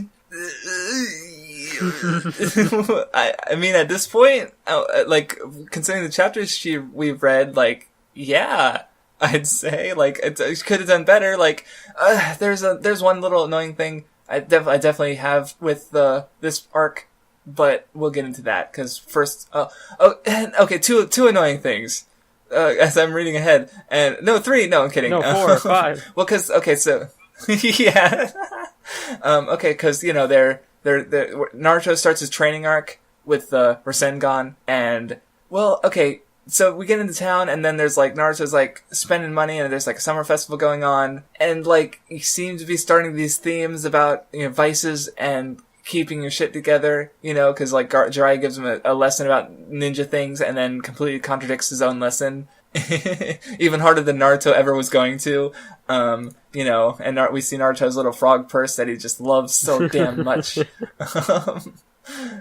Then he continues to love throughout the arc, which is cute. I don't know, Naruto's cute this arc, I'll say it. I don't know, it's fun. But, so yeah, we just kinda, but it's like, so yeah, we get these sort of like gambling and money, and that kind of comes in at the start, and then it just goes away, and I'm just like it's is there supposed to be some bigger point to bringing all of this up? It's more like just setting up like Tsunade is a gambler and taking. Like, she'll take gambles with, like, Naruto's training later, but it's not really a theme. Kinda, right, exactly. It's just, it feels just a little, like, and then cause that's exactly the theme of the arc, like, cause hold on, I wrote down a paragraph later, or not a little paragraph. So yeah, the arc, it starts off with gambling and money and vices, and then Naruto's training arc is about focus and controlling his chakra, and then it's about ambition and protecting what you care about, and I'm just like with what the Hokage wants to do, and I'm just like, what? Yeah, what? It's a little messy. It's all over what is the big point? Like, I guess it's you focus and to not lose all your money doing shit. Like, but there's no real link. Like, it's not like Naruto's not the one with the gambling problem. It's everyone else. So him he's the one who learns how to focus. So it's like Tsunade gets a bit more of an arc, I guess, with reconnecting with the, her little brother and her former lover's desire to become Hokage, and seeing that in Naruto, and, being inspired to take up the Hokage herself, but like, that doesn't really tie to the gambling at all. Like, she's still the biggest loser, so it's like, why bring all this stuff up at the beginning? And it's, that was one of my problems with the arc, because there's no real solid thematic through line through all of it. Like, that would have, like, I mean, I don't dislike the training arc here. Like, I feel like I've talked about training arcs, I don't know if it's been on the podcast or just with you in private, because I feel like a good training arc it'll be like Hunter x Hunter, where it will tell us about the mechanics of the world, where I have pointed out how in, when we see the training arc, it's always on the basics, the fundamentals of Nen that everyone uses. So when we see Gon learning how to use Nen, it tells us about everyone's capabilities, but we don't see, like, we never saw Killua learning his electricity shit, because that's only his ability. It's not going to tell us about anyone else's Nen, just Killua's, so we don't need to see him train it. It would be pointless, So, like, this is, I mean, fine. Like, it's not great, but it's like, with Naruto learning his Rasengan, because it's like, it's him learning a technique that only he's going to learn. So, what would make it outright good is if there was a character moment attached to it. If like him learning to focus his chakra also helped him focus in some other area in his life and gave him character development or something like that. But that's not really there. Like, it's his, if he has an arc in this arc, it's static. A character arc in this one, it's static because he wants to be the Hokage, and through being Hokage, he inspires Tsunade. You know, like, there's no real Naruto doesn't focus really, there. Like, he doesn't really change. Like, even the moments, the breakthroughs he has with the different phases, he doesn't really, like, realize anything. Like, with the first phase, he sees a cat playing with a balloon, and he's like, oh, there we go, now I can do the thing with 2 hands. But it's not... And, you know, and it is interesting, at least. Like, I like seeing the way he sort of evolves into that technique. So it's interesting on that front, at least. But it doesn't have the character moment to really, like, drive this home as, like, this is a great character arc. You know, it's just... or a great training arc, rather. You know, and... So it would, and I feel like that's going to come into play later with, because there's future training arcs with like the Rasen Shuriken and such, and you know, but it's like there's a lot of effort spent into learning this technique that only Naruto is ever going to be able to use, you know. So you know, it is neat to see him actually learn it, like the steps, and like I do like the actual training. So it's like it's interesting on that front at least, but again, it doesn't tell us a lot about the rest of the setting. It's not tied to a character mode with Naruto, so it's just. It's only able to be interesting in that way, so that's where it's... But in that way, I think it is... I'm just repeating in that myself. way, I do think it is a very effective... Like, as far as the method of training, how he has to develop the technique, it's a very interesting method. Like, you start out with the water balloons, and he has to... Yeah, the water pop balloons. the balloon with his chakra, like, figure out how to... he has to, like, swirl the water around. To learn how to spin it properly. And then he moves on to the ball, and then it's just about power, and then he has the actual balloon, which is then... Where it's control, where he has to, do it, spin it without bursting it at all, even though he's doing it really, really fast. You have to go all out. You can't hold back for control. Like, you have to control your maximum. And I do like how, at the very beginning, he's like, well, I'll master that technique in 3 days. And, well, I mean, the bit where it's like, well, it took the fourth Hokage 3 years, and it's like, oh, well, now Naruto's gonna come off as stronger. Weren't those, remember when, Goku was training with Korin, and he did the speed training in like 3 days, but it took Roshi like 3 years? Wasn't that like the exact same figure? Could have been. Or no. Something similar. Similar idea though, I mean, Naruto doesn't do it in 3 days. No. But, I do like it's an accidental Dragon Ball reference. So or maybe that's why he put it in there. Maybe it was a reference, and he was like, "Hey, I'm gonna do a thing." But Naruto's not as good as Goku because it took him a week to do something way more complicated than just chase a fucking cat. Wasn't that only like the first? Though another, I guess, part of it. Oh yeah, another thing they have going on here, or because there was a moment. Or sorry, you were saying something. Well, go on. Doesn't it take him like a couple of months to master the technique? But at least like the first phase, it took him a week, maybe. He was able to do a capable Rasengan after a week. Not after a week since meeting Tsunade. Because he used it in the final battle or against but before then he had a good Kabuto, time. Kishimoto kind of jumps around with time, so I think it's like a month or so at least that passes. But that's good. Yeah, I'm not. It took him a week to learn the final phase, I should say. Yeah. Give or to, but because he's doing it longer. He's doing it like from now to then. Yeah, it's like a month or so. So, from the learning the water balloons and the festival to that, yeah. But yeah, it's a little. We'd have to like reread it and pay attention to when the time skips are happening. But yeah, it's a month or two. He takes from from the water balloon to learning the full on, but basically all the way there Rasengan. So the one other thing, like I guess is going on is like there's like the moment when Naruto sees like the father and son, and they're like splitting a popsicle, and he's like. And then Jiraiya does the same thing. So I guess the thing is that Jiraiya is like Naruto's father figure at this point, and I'm like, sure, But it's another like thematic thing that's not there in the rest of it. Like, I guess is that what's supposed to be going on character wise? Is Naruto's finally getting a father figure in the trailing? I think it does do like the most basic of setting that foundation, which I suppose it's enough. But like, well, yeah, it's like. Yeah, but it's like, I mean, because last time we were like, yep, it sure is Jiraiya, and it's like, he's fine, but I don't like. There's no. What's there to say about Jiraiya? Like, it's just there's not a lot of nuance or depth to his character to dig into. Like, even with Itachi, we were talking about like what we know later, so at least we have something to say there. Or with Naruto, we could talk about everything, But Jiraiya, it's like, yeah, he's fine, he does what he's supposed to do. He's kind of cool sometimes, and it's pervy and funny, and yeah, it's fine. He's fine. There's nothing. I don't know. It's just. But specifically in that like popsicle scene, I don't know like how to feel about the way Naruto kind of reacts to it, because he's like, I mean, it had been established before that he's like, yeah, I had no family, and I think there are other moments that pop up that kind of dig into that, what it would imply for him. But then when he... Yeah. Though, as we already discussed, there's who was raising him. There's a pretty big, as far as family goes, hasn't really been explored. It's been mentioned, but it's also... Well, because then, like, after... There's room to be had. Because after he, like, asks Jiraiya, he's like, hey, can you watch me train today? And Jiraiya's just like, nah, you gotta do it by yourself. And he's, like, clearly upset about it. But, I mean, like... I don't know, I felt like you could have achieved, like, they do go back to it when Jiraiya, like, after Naruto figures out the technique, and Jiraiya brings him the popsicle, and it's like, yeah, Jiraiya cares. But it's also like, I don't know, I feel like if you wanted to kind of have that feel-good moment, I don't know, because Jiraiya wants Naruto to be able to do it on his own as an adult, but the way Naruto kind of gets upset at first, he's like, oh, he's not going to watch me train, but then he just shrugs it off, and he's like, yeah, okay. I mean, I don't know, I feel like Kishimoto was going for something here, like with this whole like father-son idea.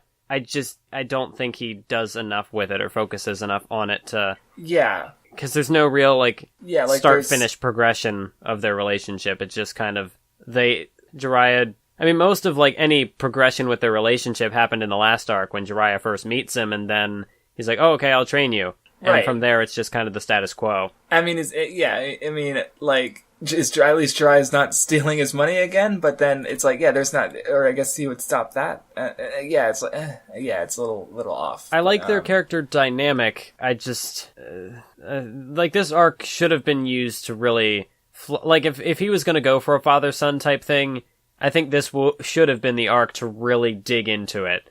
Where, I mean, like, you get the, like, the master-pupil thing, clearly, with the training, but I don't think their relationship has been given enough. I don't want to say it's not a strong relationship, but it's not, I guess, as nuanced of a relationship. It feels very kind of like basic. Yeah, it's just kind of like, yep, they sure are master and pupil. Then, yeah, and I mean, and even with Jiraiya, like the pervy tutor is kind of a Roshi, like it's been done before, so. But the thing about, like, that's a good example you bring up, because when there's the training bit in early Dragon Ball with Roshi and Goku and Krillin, you do get some good moments there from Roshi, like the more the wise old man, like when he talks about Goku's grandfather, and how like he brings it up at a point when Goku is like kind of feeling a little unmotivated with the training, he's a little off, but then he brings it up to like motivate Goku and re-energize him, which it's a good moment. Like, I don't know, I feel like with Jiraiya and Naruto, there just wasn't that. Like, he's got his, like, he's got, like, his, calm explanation, reason explanation, like, he's got a lot of, explanations this arc, like, with draw a dot on your,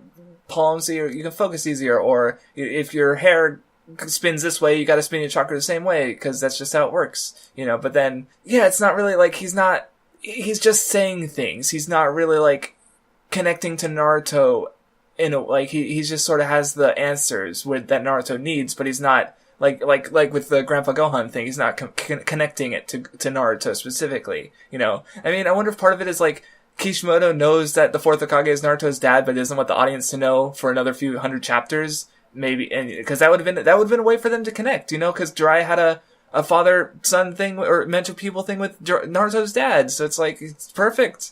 Use that, but he can't. He's stuck. He's run himself into a corner there, so. I mean, I don't think he even really had to do that, but like, I don't know. I think it goes back to the popsicle scene, or the bit where Naruto asks him to watch him train for that day. Yeah. I get what Jiraiya was going for. Like, yeah, you have to master this on your own, but I feel like it would have been kind of heartwarming to, like, especially with how emotional Naruto visibly looked in that moment, like, to have Jiraiya pick up on that and be like, oh, okay, I'm not going to help you, but I'll watch. Because that's really all that Naruto wanted in that moment. Yeah. And it would have been, even if it's just a little panel, and then you brush it aside and go back to Naruto training, and still have Jiraiya bring up, like he still could have said, you have to do this on your own, like, I can't help you with this, but, I mean, just to, like, sit there and watch, it would have been, I don't know, it would have been something. Yeah, like, it would show Jiraiya doing, instead of just seeming to care about himself, he's actually, like, I mean, or what he's doing, because he's just dicking around, you know, like, but actually have him spend time to, like, you know, give Naruto because that's the thing, is Jiraiya's being the person who's there for Naruto for a change, you know, but then he just, like, fucks off, so, I mean, he does say in, like, a thought bubble, like, yeah, but I can't, like, you have to do this on your own, but there's not. I mean, he's not, and he doesn't even like stick with that. He gives him constant help, so it's like it's just still Jiraiya, calm down, damn it, man. Oh man, you know, it's like with the training arc overall being interesting, still missing that what it needs to be a really, you know, a solid training arc. Is Jiraiya's missing that little thing to be a great mentor character. As is, he's just a mentor character, and he's good at doing that, but that's it. He's not Naruto. Good, not great at this point is the takeaway, I suppose. Did you have anything more to say on that? No, not really, because we covered the stuff with Jiraiya and Naruto, and yeah, like the training, I like it from like a mechanical standpoint, but not from like an emotional getting invested in some big character growth or something. I mean, I guess I feel like I want to be picky about training arcs because I just like, I'm also used to One Piece and there's like no training arcs because again, there's no shared power set. It would be that's my justification as to why there's no training arcs in One Piece and why that's a good thing is because it would be pointless unless there's a good character moment attached, you know? And One Piece is already it's 800 chapters with no training arcs. Like, could you imagine how, like, this is like how long is this training arc? Like 5 chapters? Like, that's a notable chunk of the story, you know? Like, and it's actually, and that's just focusing on this one thing, and like, it goes on throughout the entire half of the arc of Naruto learning his Rasengan. I mean, like, so, cause training arcs just get a lot of shit, and I want to be there to defend them, but if they need me to defend them, they need to also be good, and I feel like I'm placing it against the rules I've set for myself. Is that if you know the training arc has to either tell us about the setting and the power sets within it, like with Hunter x Hunter, and or have a great character moment, you know, and yeah, I mean it is telling us that we're learning stuff about chakra in general, but it's like, you know, so like the hair, if it spins one way, your chakra spins a certain way, like, you know, but again, that's not going to apply. So it's like it's neat, it's world building.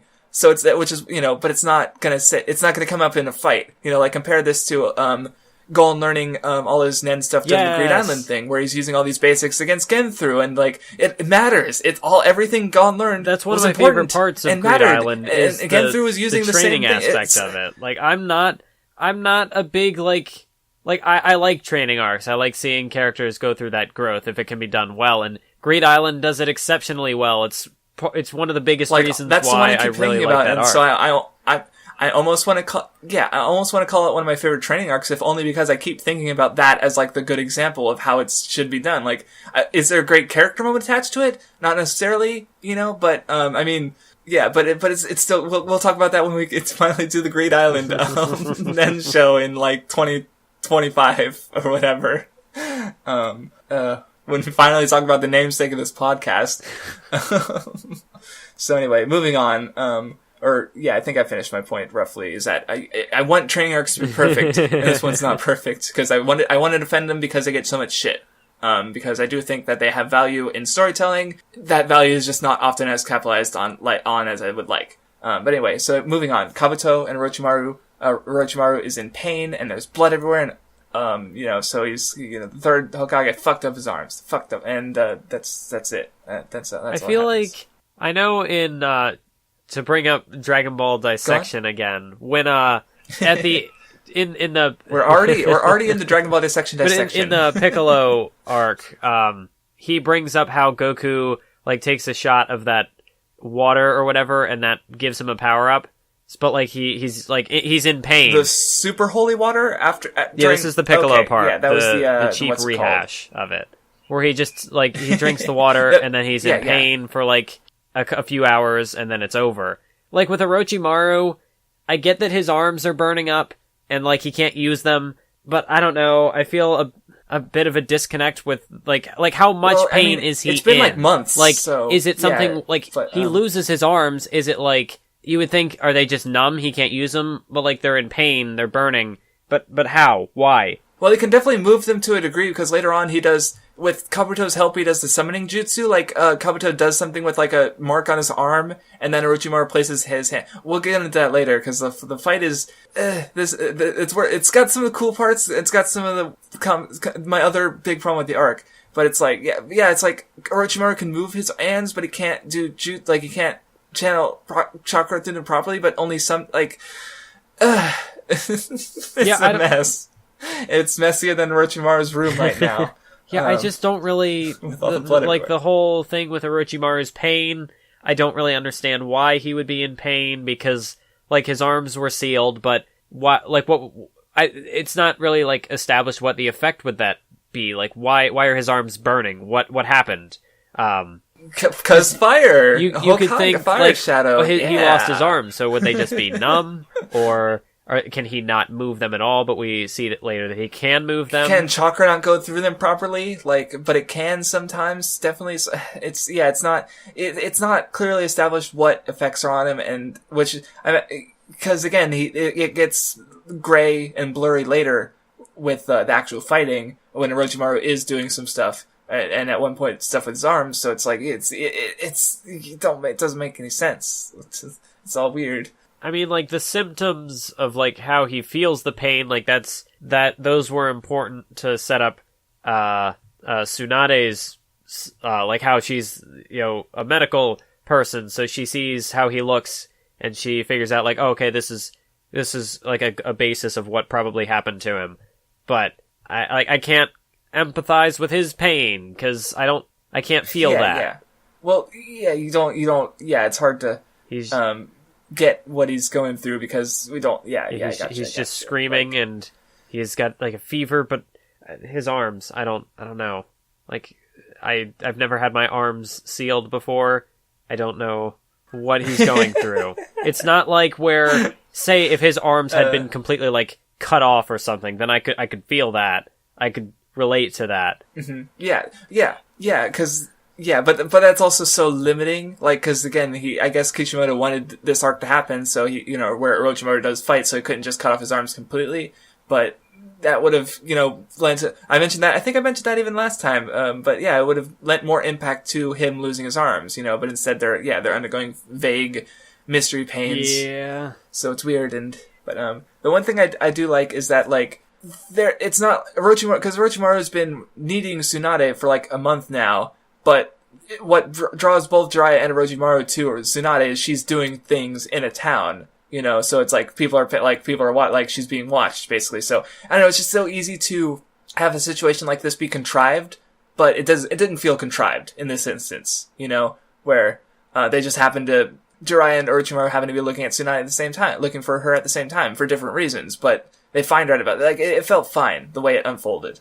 But so I thought that was cool. It definitely could have been. It definitely could have been worse because like they were like they've been looking for her for a while, and so when this information gets out and then they find her, I think it makes sense. See, you said it could be worse, and I just had flashbacks to fucking Rave Master. Oh god, there's like one moment where they're like after this legendary powerful stone thing, and it's been here for like 50 years, and the main characters go there, and the villains are just there. Like they just also happen to be going for the stone at the exact same time, even though it's apparently been there for 50 years. Some of it's like, where were you guys over the last 50 years? Like it's just so fucking. That's what I say when it could be worse, because it definitely Naruto, could. Better than Rave Master.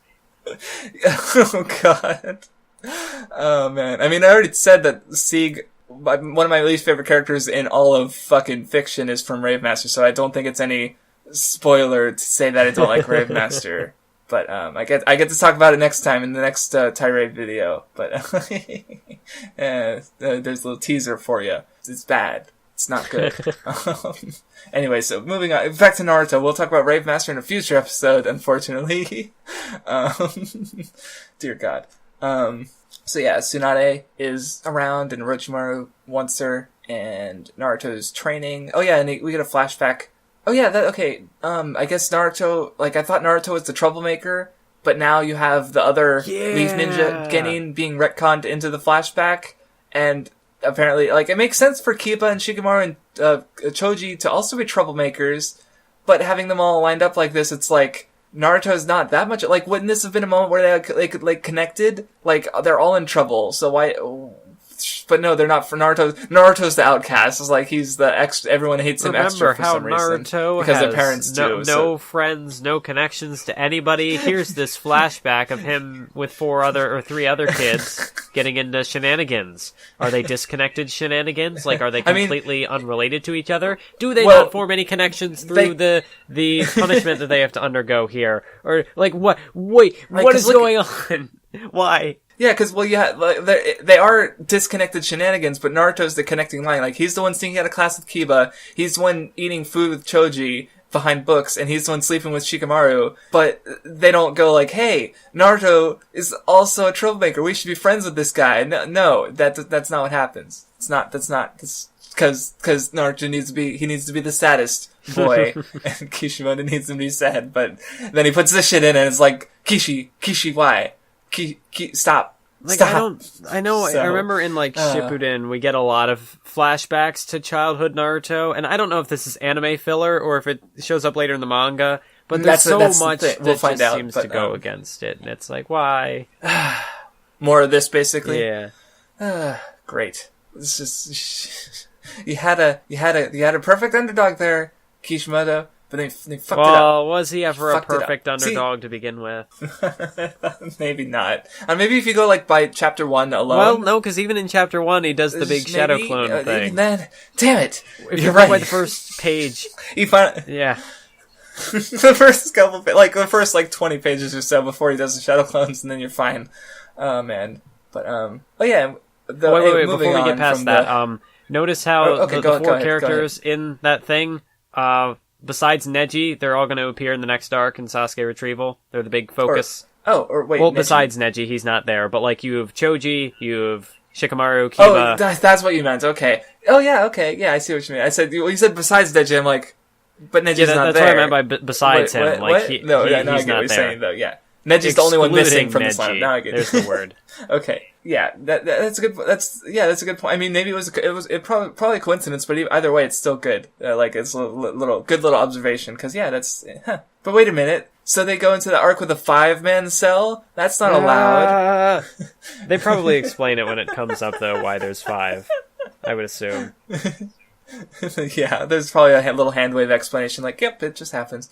But we did get this cool sequence of Naruto spinning the chakra for the first time, because he focuses on the leaf, and it works. Which, I mean, Jiraiya gave him that symbol, so you'd think, if he was gonna have a fatherly bond, the symbol with his father gave him would work, but instead it's the Leaf Village, because he's Hokage, and that works. And, so, sure. Okay. Yeah, that would have been another good moment to Jiraiya gave... See, because then you could have connected a through line through some of this stuff, but it just doesn't happen. Instead, it's more the same.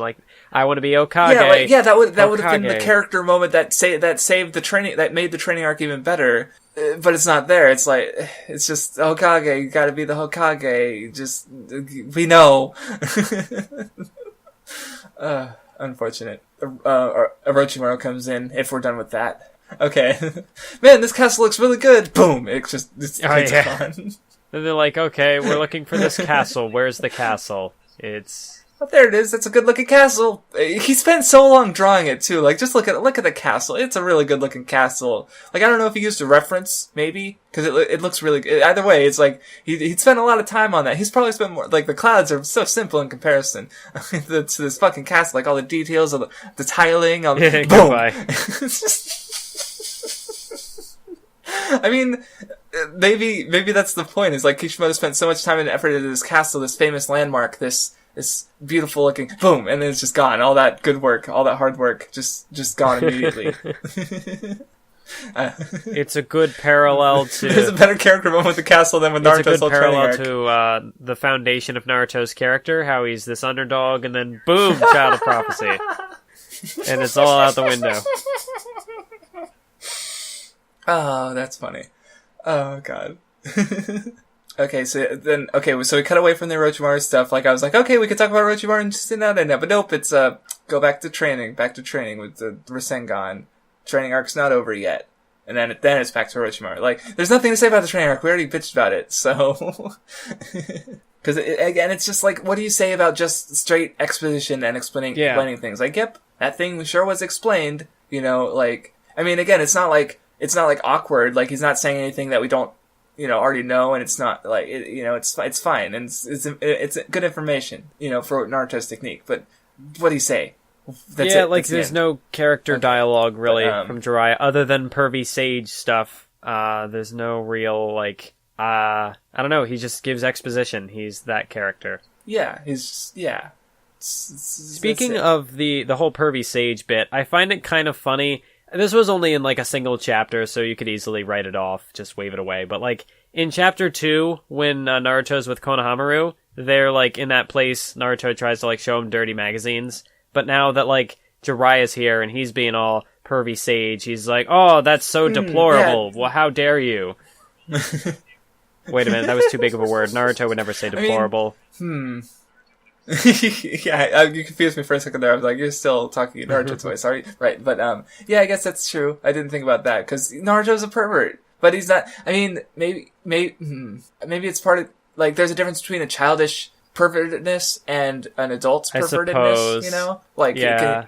Because with a child, it's, more innocent, I'd say. But that's, I feel like that's the author speaking through Naruto when he shouldn't be. That's his perception, kids, it's fine for a kid to be pervy, but not an adult. So, but Naruto's not the mouthpiece for that idea. Man. So, if it was met with hypocrisy, that would be funny. If Naruto's like, Jiraiya, you old pervert, now buy me some porn, or something like that. That would be good. But it's not how it goes. Naruto's just a straight man to Jiraiya's antics.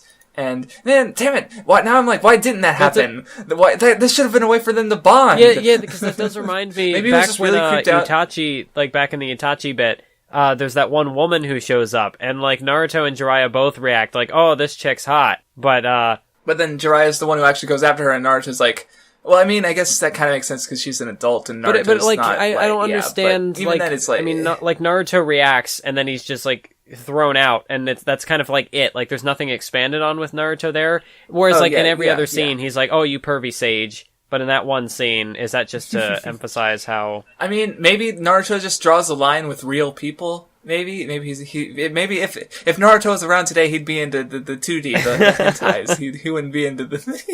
He'd be a neat. Oh God. Oh man. This is the sequel that Boruto really should have been. He's a neat. Naruto just in his fucking room on his computer alone, watching anime. That's what Naruto's really doing. Is the Hokage. Oh God, that's terrible.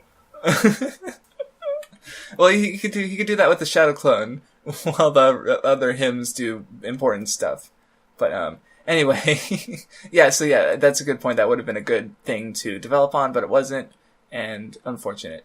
Then Orochimaru and Tsunade are doing things. Now that I think about it, imagine if somehow Sakura had been brought up, and Jiraiya was like, hey, give him tips on how to woo Sakura and then fall flat on his face. Or something. You want to do comedy with that, just, I don't know. It would have been something to bond over. Yeah, I'll take anything at this point, even Sakura. Even Sakura? Oh, that's funny. Shit.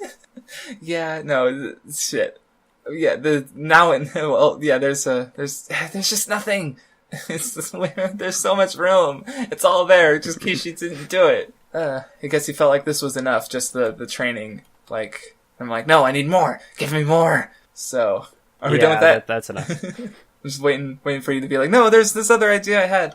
Anyway, Orochimaru and Tsunade, I say for the third time, we're back to them, and then Tsunade knows medical things, and Kabuto knows medical things, and Orochimaru knows backstory things, and what's her face knows no thing. She has a pig. We don't know her face because we know no things. She has a pig, though. But, yep. Who does... Shizune? Is that Yeah, her name? Shizune. Or... No. Okay, you're right. Yeah, and she okay. has her They say it a pig million thing. times, I just keep forgetting. But, yeah, so... Tsunade shows off she's strong. She's gonna... Yeah. Can I just say, now that I brought up the pig and I put so much attention on it, can I just say how, there's a pig. Oh, the pig will get its own reaction panel in those reaction shots.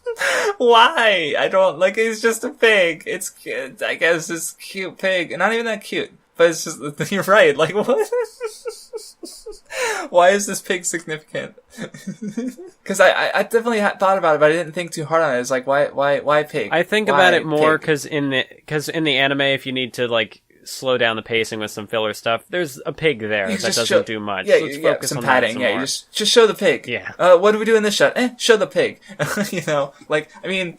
But the way you put it with the pig getting its own reaction shots is funnier than it has any right to be. It's just a pig. It's enclosed.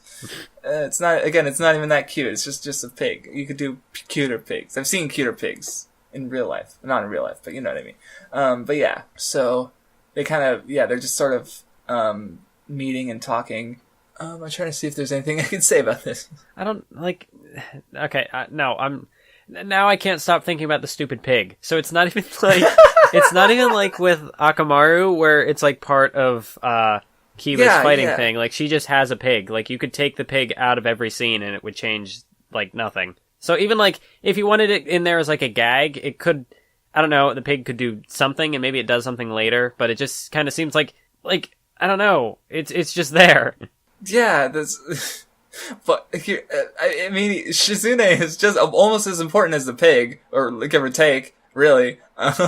Zing! Oh. I don't know. And that's probably not true. But, I mean, she's there to be someone who can say things about Tsunade that Tsunade won't, I guess, is, she's an extension of Tsunade's character, I suppose. But so, she doesn't have, I can't describe her personality. Describe Shizune without mentioning her role in the story or connection to any other character or her occupation. Just on her personality. And you can't. She's medical a girl. Stuff. No, that's her occupation. That doesn't count. She is a pig, but that's also, you could say that's another character. That's her occupation, pig watcher. Ah, God damn it.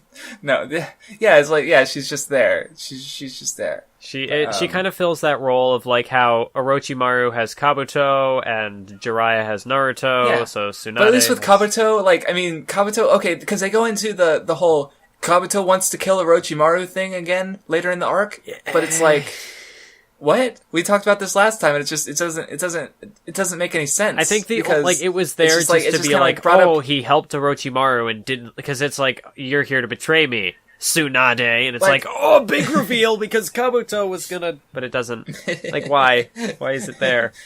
Yeah, but it's again, Kabuto never actually goes against Orochimaru, so there's no, it just, all this build up to the possible trail goes no, I mean, maybe you have the whole, who could possibly like Orochimaru? Even his closest, most seemingly loyal follower also wants to kill Orochimaru, but then he's also doesn't, so, okay. Yeah. But yeah, by the way, I was looking at, there's this page where Orochimaru's I can reanimate both your little brother and your lover with my forbidden jutsu, and then there's, sure enough, the fucking pig gets a reaction shot, he's snort? I can't fucking, now, oh god. Why Kishimoto? Oh man. But yeah, so Orochimaru makes his offer, and Tsunade's thinking about it, and Dryad's trying to find him, them. Okay, you know what, now that I'm thinking about this, when that next popularity poll comes around, where's the pig gonna be? Oh no, Sub Up Sakura. Probably. Sakura doesn't, see, the pig's done more of this arc than Sakura. Just throwing that out there. How long are we gonna laugh about this fucking pig? Okay, we're done, right? Almost. I'm done. Mathos, are you okay? Did you die? I've been broken. This pig. Okay. Okay, I'm trying to catch my breath. Okay. Thank you for joining us for the Nen Show. We'll be back next time. for the thrilling conclusion of the pig's grand adventures. Okay, I just noticed there's a bit where, because Tsunade and Orochimaru are still talking, they're making deals, and Naruto's like, so where's the castle? And I'm just like, rip in peace, castle. Yep. You were gone too soon. But yeah, and then here's the moment where Orochimaru says that this time I annihilate Konoha once and for all. And again, it's like, but why? Why, Orochimaru? I think... What did Konoha ever do to you? Someone had mentioned something, I think in one of the comments, about, like how Sarutobi was part of Orochimaru's past, and he might have been trying to, like, erase that, but now Sarutobi's dead. So, why Konoha? Yeah. Why? Yeah. Like, what other grudges does Orochimaru have? Because he grew up there? Does he want to just, like, destroy his former home? I mean, I guess. And does he wants Jiraiya and Tsunade dead too? I guess, because they're his partners, and, it's whatever. It's Orochimaru's just, so yeah, they're still building up to the whole, there she is, yep, Shizune doing her thing where she says things Tsunade won't. Yep. And then, okay, did Tsunade's fucking tits bother you at all?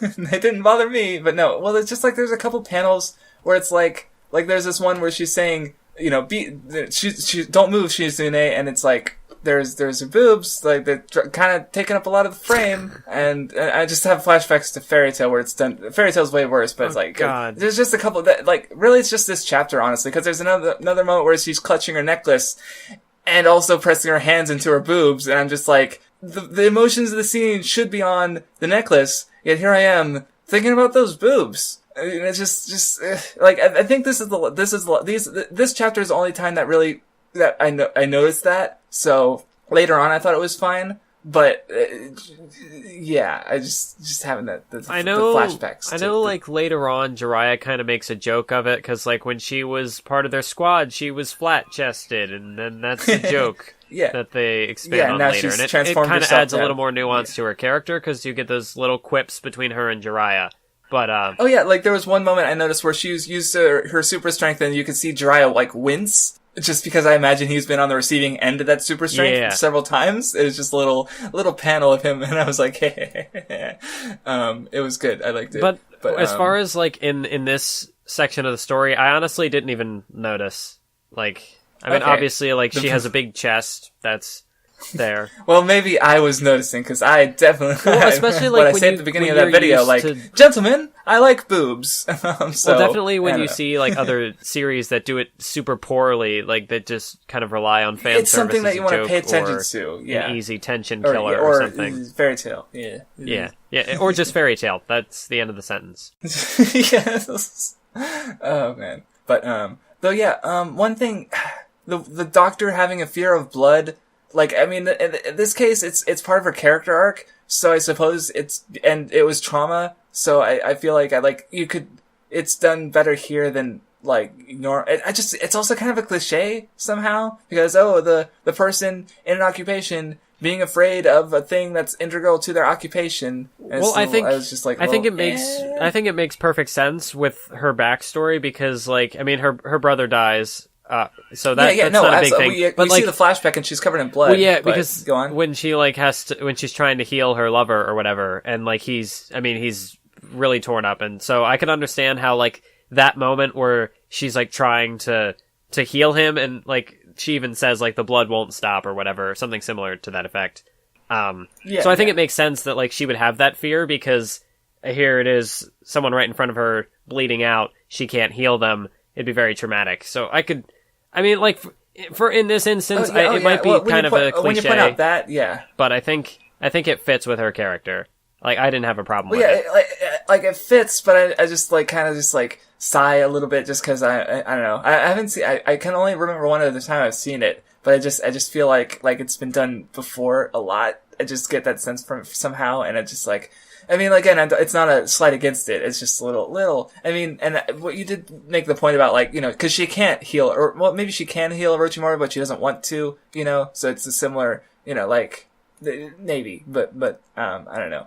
Yeah, but so yeah, Orochimaru is being bad, and then he scoots, and and then What I do think is kind of interesting, it's not like, I mean, we already know that, like, his motivations are kind of off, but as far as, like, character consistency, like, when he's talking with Tsunade, and they're having, like, their conversation feels like they do know each other very well, like, like, it's obvious that Tsunade is very suspicious of Orochimaru, but when she asks her, like, well, what are you gonna do after I heal your arms? And he's like, oh, okay, I'll be honest with you, I'm not the type of guy who would lie, I'm gonna destroy the Leaf Village, that's what I'm gonna do. Like, he says it straight out, he doesn't bullshit around. Yeah, he's not mincing words, Like, he's consistent, he is consistent. He's consistently weird about his motivations, but he's consistent about it.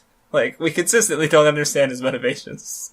But no, yeah, I get what you mean, though. Because Orochimaru doesn't seem like the type of guy who would kind of keep that stuff hidden, because, like, he's proud of it. He'll wear it on his sleeve. Right. So, especially with someone like Tsunade, who he's familiar with. I just do think it's kind of interesting, the way that they interact, because up till this point we've seen Orochimaru as this evil snake villain, and then here you have a bit of his backstory, or like a bit of his history, his past with Tsunade, how Tsunade is obviously suspicious of him, but she still, like, she doesn't just straight up attack him, like if someone from the Leaf Village had seen him. Like, there's obviously some sort of connection there, some sort of history that, I mean, like, they had a connection before, like, they were former squad members, so there's still, like, a personal thing there. So she doesn't outright dismiss him, like, she does hear his offer out and see what he's about. And, like, she shows a little bit of concern about his arms, because she's like, oh, how did you get that? And she doesn't just outright dismiss the offer, which, I mean, I guess if she did that, the arc would have no purpose. Yeah. But exactly, yeah, there's gotta be some tension somewhere, and you do have, like, yeah, that's the whole thing, it's like her brother and, lover, that she cares about him a lot, and they're gone, and she's now that I think about it, there's this little scene when they're on the way to meet Tsunade for the first time, and Kabuto's talking about, like, it's just Kabuto and Orochimaru, and Kabuto's talking about all that Tsunade did, and how she established the thing with having a medical person in a 3-man squad, and it's like, why are you info dumping this to each other? You know this, both of you? So that was just a little awkward. Yeah, because even during there was a flashback later where I think Orochimaru was the one pointing out how, like, ninjas don't have medical ninjas all at the time after Tsunade lost her lover. I think he was the one pointing that out, like, years ago, and maybe even this arc he mentioned that, or it wasn't, we take it for granted, but it wasn't normal or something. Was it him? I forget. But yeah, he's like, yeah, but then Kabuto's like, yeah, or maybe that was Senior just talked about. But yeah, it's definitely a little awkward. So anyway, after that we get to Jiraiya and Tsunade hanging out. Oh yeah, that was weird. It's like you have Jiraiya just missing Naruto, and then Tsunade's at a bar or at a restaurant place, and then Jiraiya and Naruto just happen to walk in. So I thought that was like you have they almost meet each other, but then they don't. But then they accidentally meet each other, and in the same place. That would have been it kind of reminds me of sure. There's this one YouTuber who's making a Full Metal Alchemist and Brotherhood comparison, and he talks about how in the original 2003 anime, the way that the kids find Dr. Marco, one of the people, they, like, it's involved with what they're doing, like, they're actively searching for him through, like, hearsay, they've heard about him, whereas in Brotherhood, possibly even in the manga, I don't remember how that goes, they just find him, like, they're on a train and he's just there, like, and he's like, oh, hey, it's Dr. Marco, it's like, who is this guy? Which is probably how it went in the manga, but is it better? Who knows? So, like, in this instance, it's like, like, they're looking for her, but they just missed their big lead. Go to the castle. Yeah. Well, I was about to make a point about Full Metal Alchemist, because I haven't seen either, I've only read the manga, but, no, we're not getting on that discussion this time. We'll talk about, because when we do actually read Full Metal Alchemist, that'll be interesting, because I only have the manga perspective, and you have the anime perspective. That isn't the manga. So, yeah, I've seen both anime. Yeah, well, yeah, because you hold, because you've been doing that with the Naruto, and it's cool. You're like, yeah, this thing, and I'm like, okay, cool. We can talk about whether it's better or worse, So yeah, but anyway, back to this. So yeah, we got there. They just happened to meet, and it's a little like, okay, Yeah, even though, I mean, the thing that makes it weird is that there was an opportunity for them to just run into each other. I mean, maybe it would have been awkward if they ran into each other right after, but Kishimoto also needed them to talk anyway. Yeah, I mean, I guess, like, it's a way to kind of reset the emotions, because, like, right after that, she's pretty traumatized by the sight of blood, so if they found her there, she'd be kind of unresponsive, whereas in... Yeah, and there's even a little time skip, it looks like, because it's daytime, and then we see the moon, so well, and then, like, they're at that restaurant... Maybe? Pub place, and she's like drunk now, so she's been able to kind of lighten up. Yeah, she's been drinking, chill out. Yeah. So yeah, it was kind of necessary, but also awkward. Like, I mean, and it would have taken more pages if they met each other and said, "Can we meet later?" or something like that. Like that would have taken more pages, and then he ran out of chapter room. So yeah, it was kind of like the only way he could do it exactly as he needed to. So, but it's still a little awkward, you know. Just, yeah.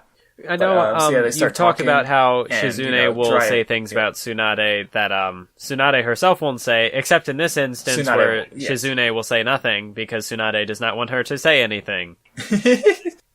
Right, and Tsunade can say all the things that need to be said, so she just doesn't have anything to say anyway.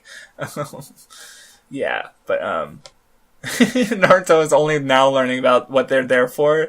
Like, I love the bit where fifth Hokage, and he's like coughing and choking on his food. Like, wait, I'm gonna be the fifth Hokage. No, but yeah. So, and then, yep, the fucking pig. Sorry, I'm flipping through the chapter, and every time I see the fucking pig get its own reaction shot, it's just, god damn it. He's a meme now. Well, me calling him a meme killed his meme status, so that's probably for the best. Let's see. So yeah, they're talking, and Naruto's like, "What? How can she be the Hokage? She doesn't look like she's hot shit at all." I guess. And then Jiraiya gives some of her deeds to build her up. Yeah. Oh yeah, and she doesn't see. She doesn't see. She's like, "How can you sacrifice yourself for the village? And my people died because they were cool." And Naruto's like. Naruto's about to fucking punch her. That's good. No, don't. That's kind of like how he was with Inari when he was like his dad figure was he died doing a thing, and he's just like, I don't care about your bullshit. Yes. Except here it's like, yeah, it's Tsunade. So yeah, she just fucking wrecks him. I love it. She's just like.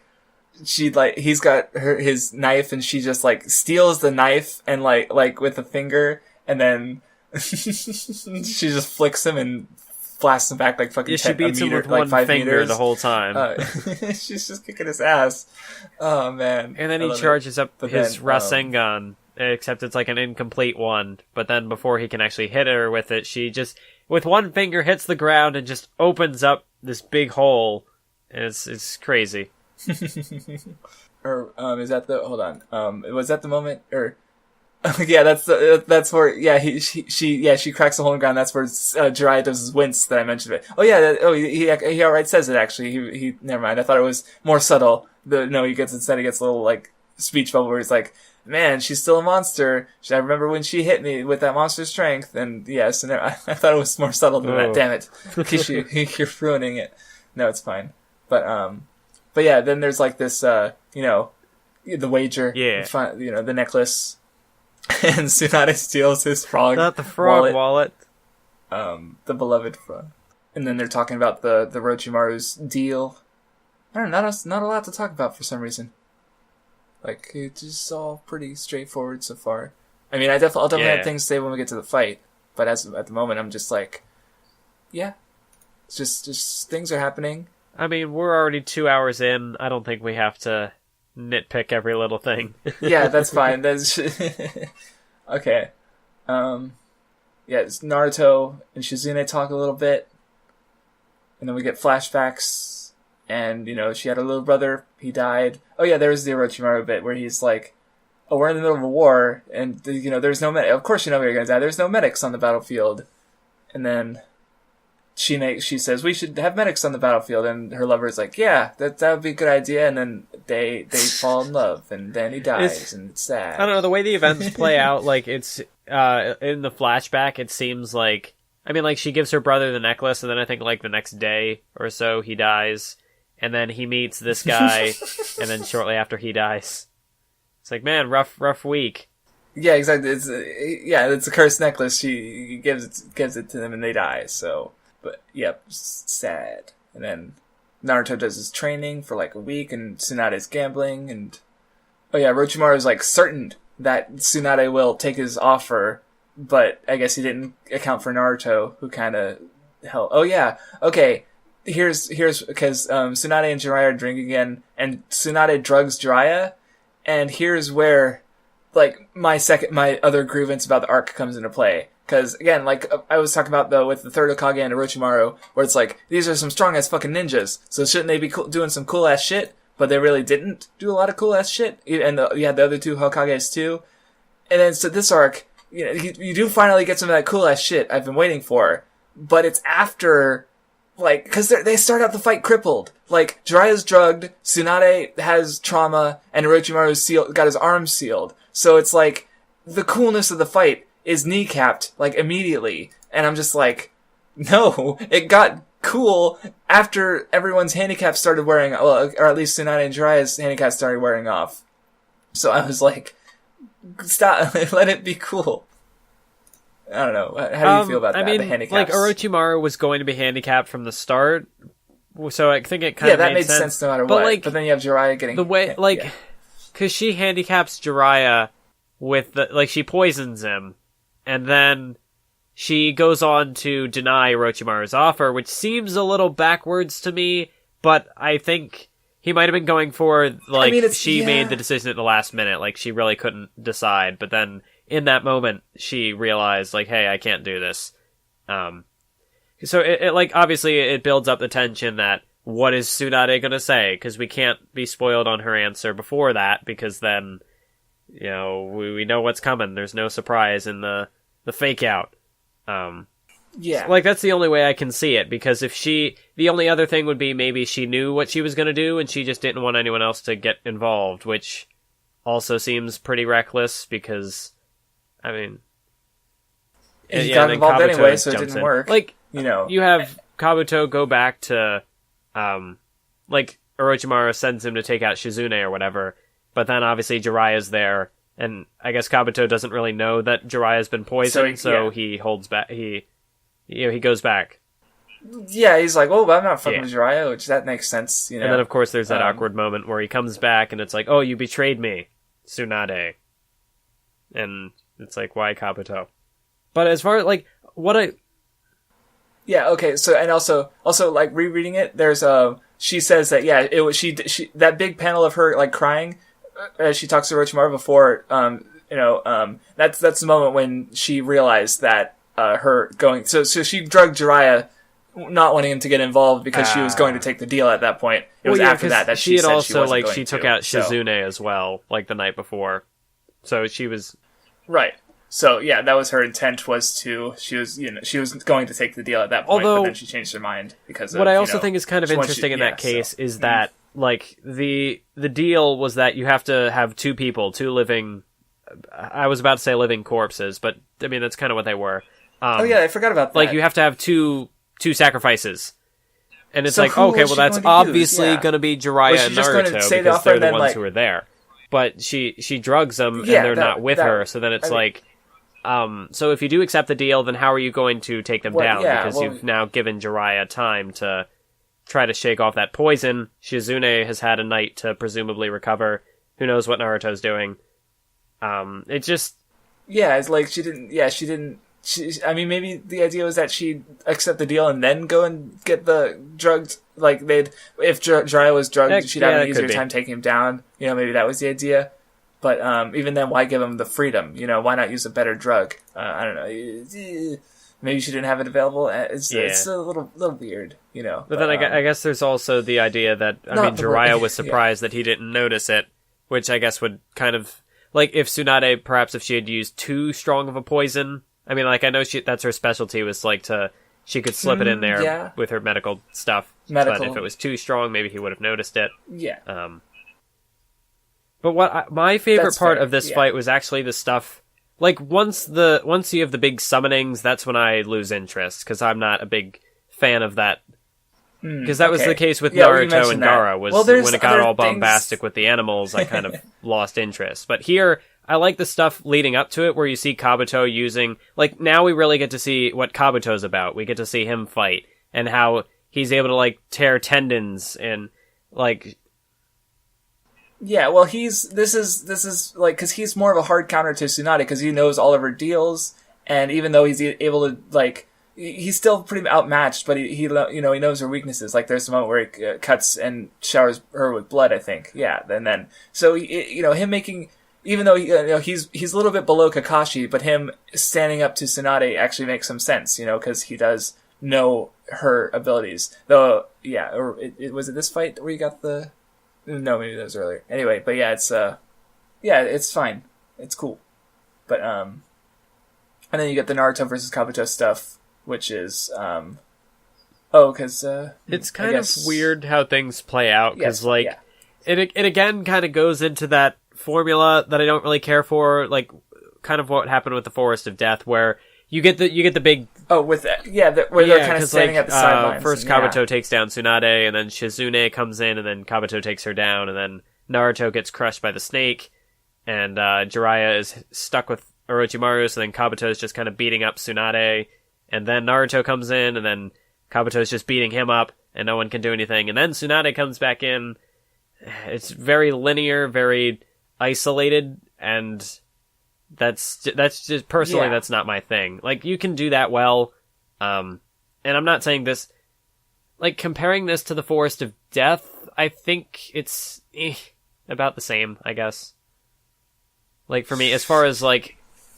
Yeah, well, the one thing I did notice is because I thought Orochimaru was doing the snake summoning earlier, but it turns out, like looking at this earlier summon when Jiraiya summons like the tiny toad and then the two big snakes get summoned. There's it's Kabuto's hands that are doing the summoning, but he's like before he does the summoning, he like runs a line of blood down Orochimaru's arm where he's got like a snake coil mark. So I'm guessing that somehow like copies the contract for Kabuto when he does the summoning jutsu. So he's like summoning the snakes on Orochimaru's behalf, basically. So that's kind of what's happening there, I'm guessing. Like, it's not, which, it's interesting because it's not being directly said. Like, I don't think there's a point where it says, Kabuto, summon the snakes for me, or something as blatant like that. It's just told through the panel, which is unusual, because normally he explains so much about what he's doing, like characters, what they're doing to make sense of things, but in this instance, this might have just been the one that I was reading, but I thought it was interesting when, like, the other two go for the summoning, and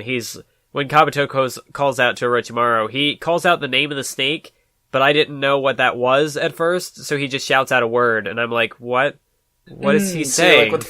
Is this Japanese? Did someone not translate this? What is he calling for? But, yeah, it's the snake. It is interesting, though, because, like, something like that doesn't get explained. I mean, like, I don't think it really needs to, because he uses his arm, so it would make sense, but... He's got a snake mark on the arm, but then you can see Kabuto's hands doing the summoning. So I thought that it was Orochimaru doing the summoning somehow with Kabuto's help, but it was sort of Kabuto doing the summoning with Orochimaru's help. But then there are other more, So the arm thing isn't as weird as I thought it was. Then, like you mentioned, the thing earlier with Jiraiya wincing, but he still explains what he's feeling, which is kind of interesting that Kishimoto wouldn't let that slide. Yeah, but, exactly. I mean, this big part of the fight, he kind of just... Yeah, like... I'm not saying that it's bad that he did it, but it's just interesting what he does and doesn't let stay subtle, what he goes into explaining. But yeah, here you got some stuff like you have the Jiraiya using his like needle hair and Orochimaru doing the snake neck thing. I just really like that's just my personal preference with fights, is I like the real close quarters, like physical stuff.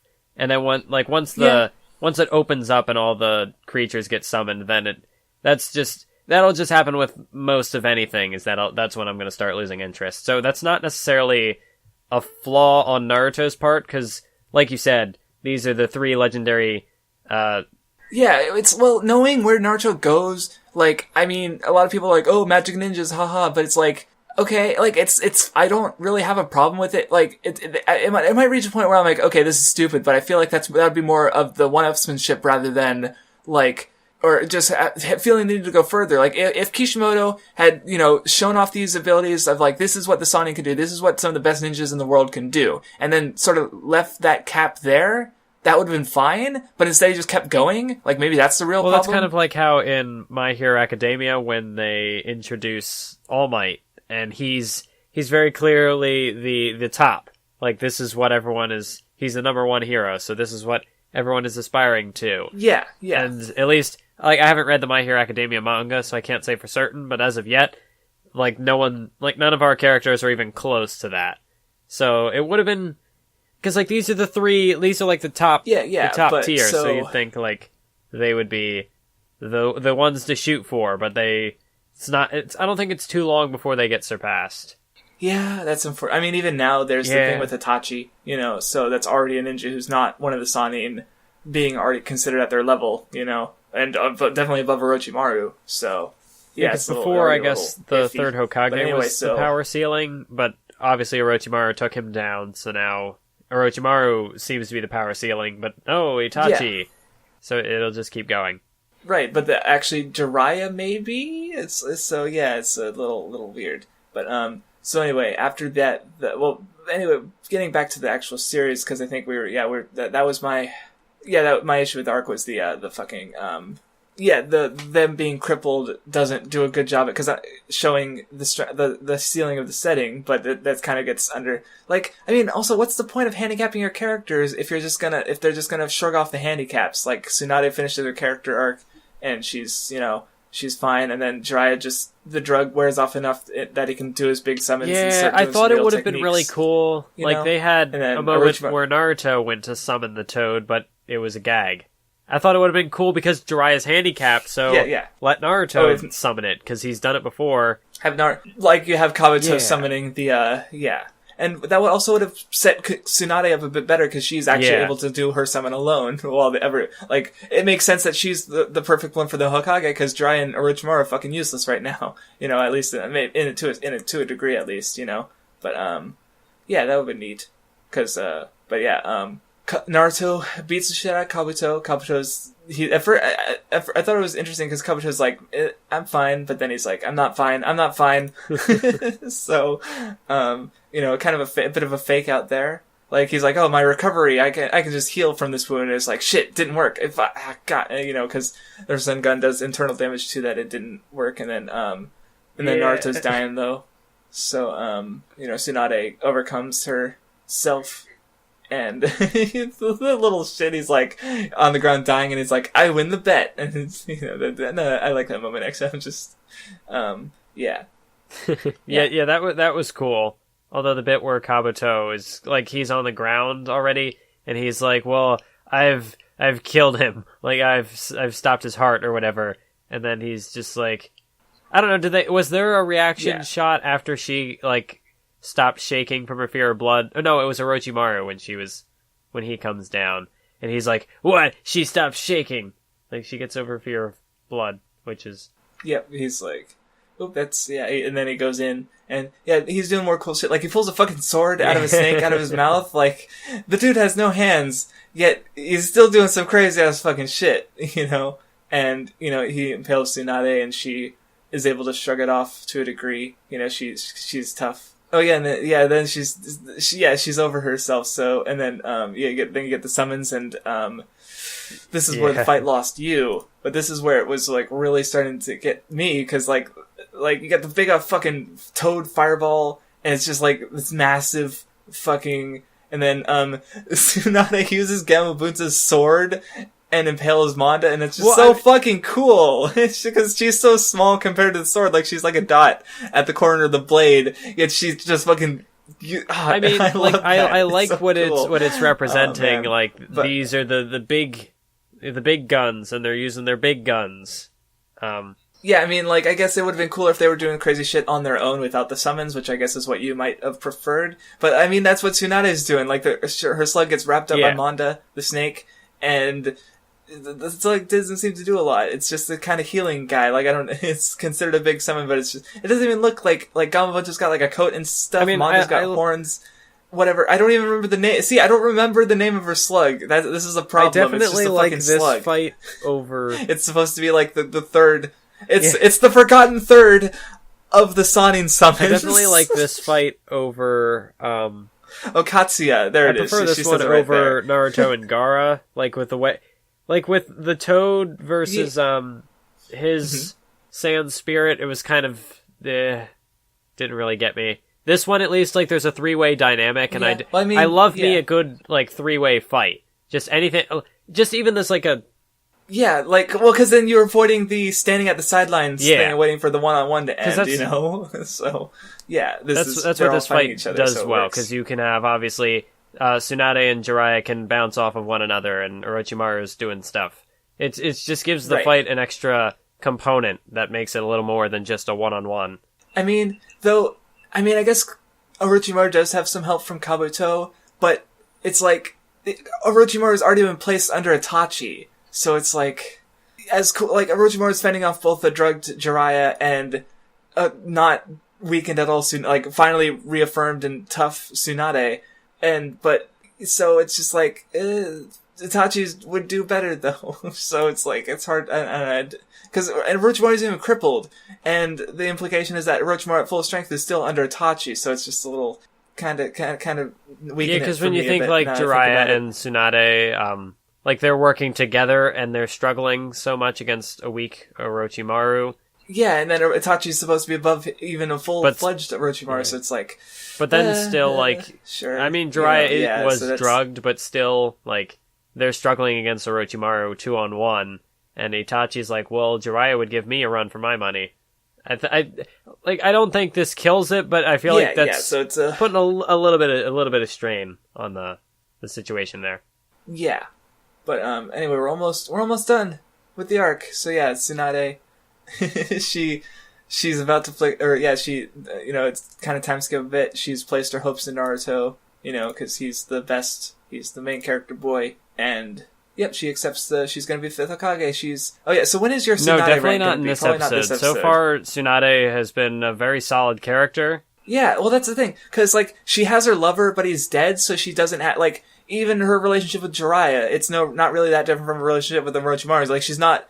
And, she's the one who's at her strongest here, so, I mean, I don't really, like, is there really a moment where, like, on one hand, yeah, Orochimaru is weakened, but, I didn't feel like she was, like, he kind of runs away, so that's,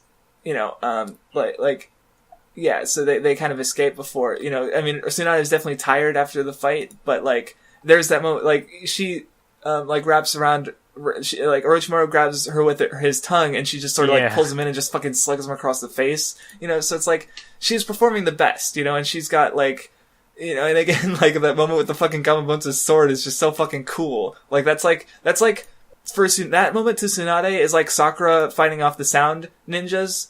To Sakura, like it's just they're like I don't know if maybe Tsunade does some other cooler shit later, but that's just it's so fucking cool. Oh man. But it's like, again, I guess, like, the criticism, again, is like, ninjas shouldn't have crazy superpowers like this, but fuck off, it's cool. Against that part, because...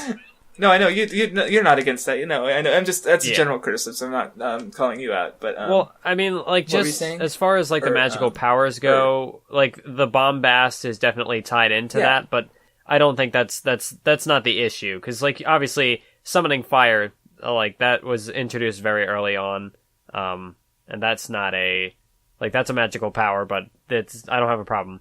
It's just when, I guess when things get a little too over the top for me.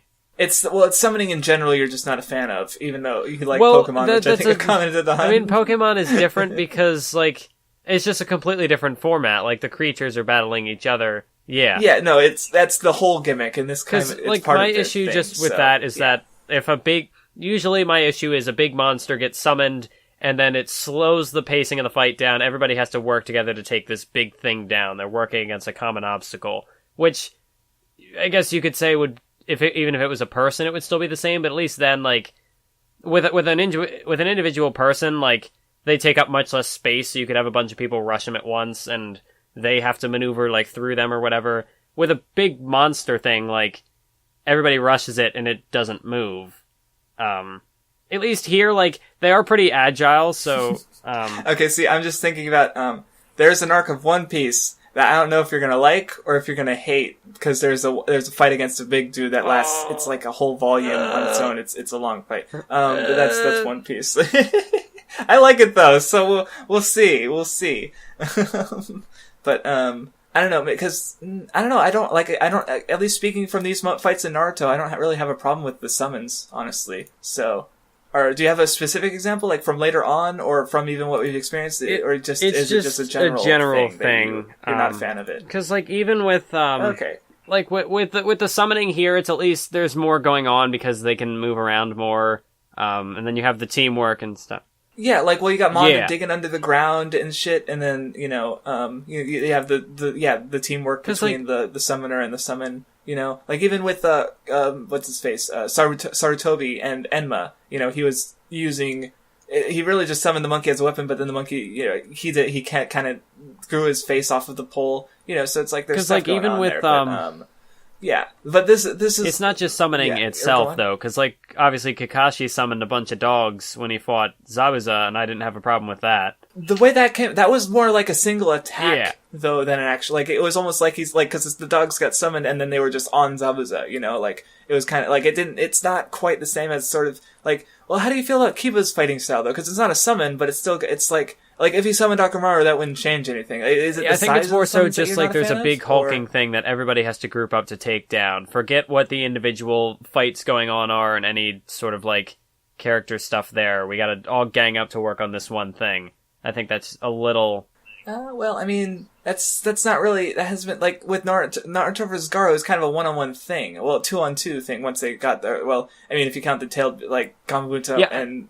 I guess this isn't the guy, but, I guess that's not the issue with what's going on here, but I guess just the summoning a big creature to get everybody excited for, look at how big this, the stakes are in this thing. I guess it just doesn't... that's true. That I agree with, but at least I do think at least in this fight there's more going on with the big animals than compared to Naruto versus Gaara. It's not that I would say, Jiraiya's kind of on Gamabunta, and Jiraiya doesn't do a lot alone, but that also kind of makes sense because he's kind of weakened, While Tsunade, the slug gets wrapped up by Manda, but after that Tsunade just the slug's not even an issue. The slug is just kind of so, which you could call that a problem, but it's not the problem of this the summons taking over the fight. It's what I said with I prefer this fight over Gaara and Naruto because there is more going on with it.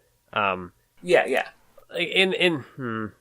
this instance, it's just that I prefer the more close quarters stuff that took place in the beginning, where we get to see Kabuto in action, and that's fine. Yeah, I don't know. Maybe it's just the nature of the powers too. I just find more interesting than what happens later on. I mean, it's not that I dislike the fight. Okay. But I just prefer the earlier portion, just because that's more to my taste. Okay. And maybe you'll find there's other summon stuff later, Naruto versus Pain. He summons 3 giant toads. Now that I think about it, there's probably in the Great Ninja War. I think there's a summoning thing that kind of gets to me. So maybe that could be my negative example later on. Maybe that just okay. Well, yeah. Maybe I'll agree, or just we'll see. That's a Ninja War, so that's 2019. All right, so. Or do we have anything else to say about the fight? It happened. People fought. Yes, got hurt and got healed, and Tsunade's heart is healed. She's, we've already. I kind of already talked about the awkward themes running around the arc because there's so much going on. Now I'm trying to think. Kabuto has his he has his moment here. Basically, all the plot threads left over with his character are kind of taken out here, Naruto finds out that he was the traitor, and you get the moment there. So from this point forward... Right. Yeah. Because we, as the audience, have known for ages. But then from this point forward, it'll be interesting to go back and see what kind of a purpose does Kabuto serve. What is there left for him to do? Because obviously Naruto overcame him in this fight with the Rasengan, and he took him out. He had the ideological battle thing, and he won out in the end. Kabuto lost, so where does he go from here?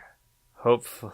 Oh, right, I did miss, there was one thing I wanted to mention, because you had Naruto using his clones to finish the Rasengan, and that was the other thing that sort of breaks the setting later, because I mentioned earlier with Itachi and the fire, the Sharingan doing something that's not illusion or eye related, and now you have the clones being able to, sort of jump hurdles that wouldn't have been able to be jumped over before, and that Naruto goes way deeper into that later. Oh boy, and I don't know. I think probably breaks the setting. The issue that I always had with it, because it's because in the first bit, when he's first learning the technique, he uses 2 hands to figure out how to master it. And it's like, oh, okay, that's quirky. So it gives him his own little spin on the technique. And so using the clones is like a natural extension of that. The way that I saw it, that is still like he hasn't perfected the technique by doing that. That's just the way that he's able to manage it. So my thought was that eventually later on it's his sort of through like the shortcut, story, he would learn how to summon it normally.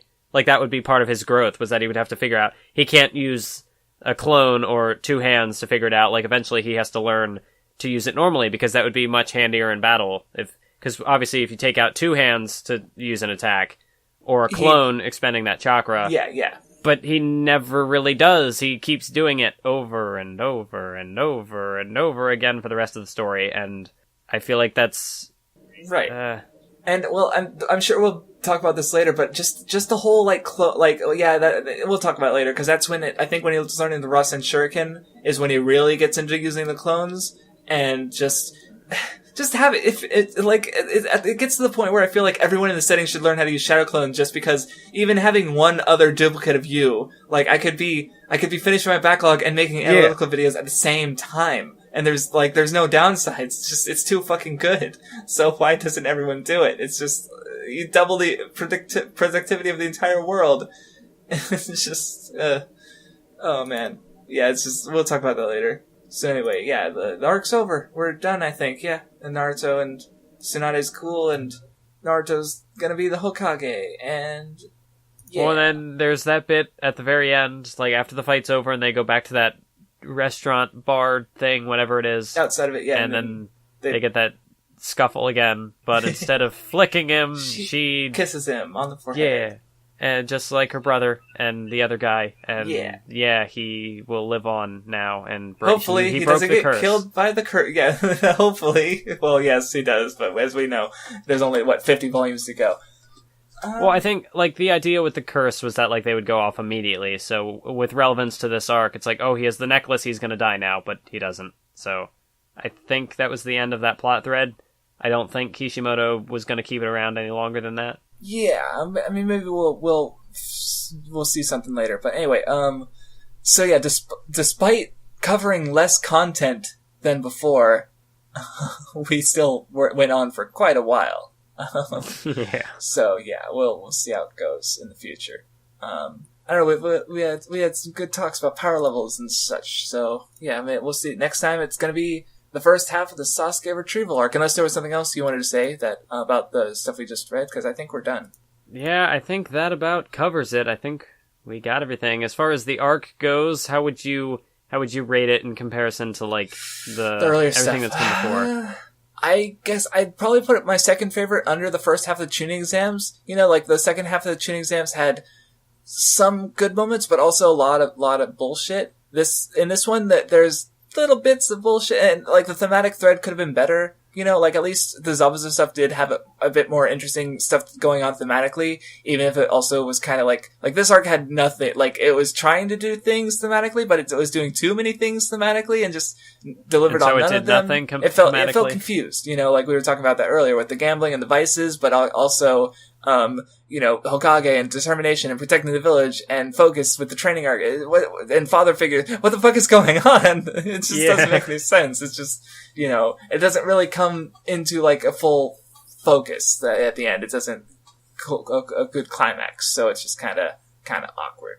But it's not a bad arc. Like it's still got like, as far like the characters there's no major problems. Like, you know, yeah, there's like the writing's overall decent aside from the themes. You know, the characters are fine. Like there's room for more. Like, you know, the father figure stuff with Jiraiya could have been better. You know, Tsunade is fine. You know, she's probably the best female character in the series at this point. And possibly only at this point. Incoming Tsunade rant.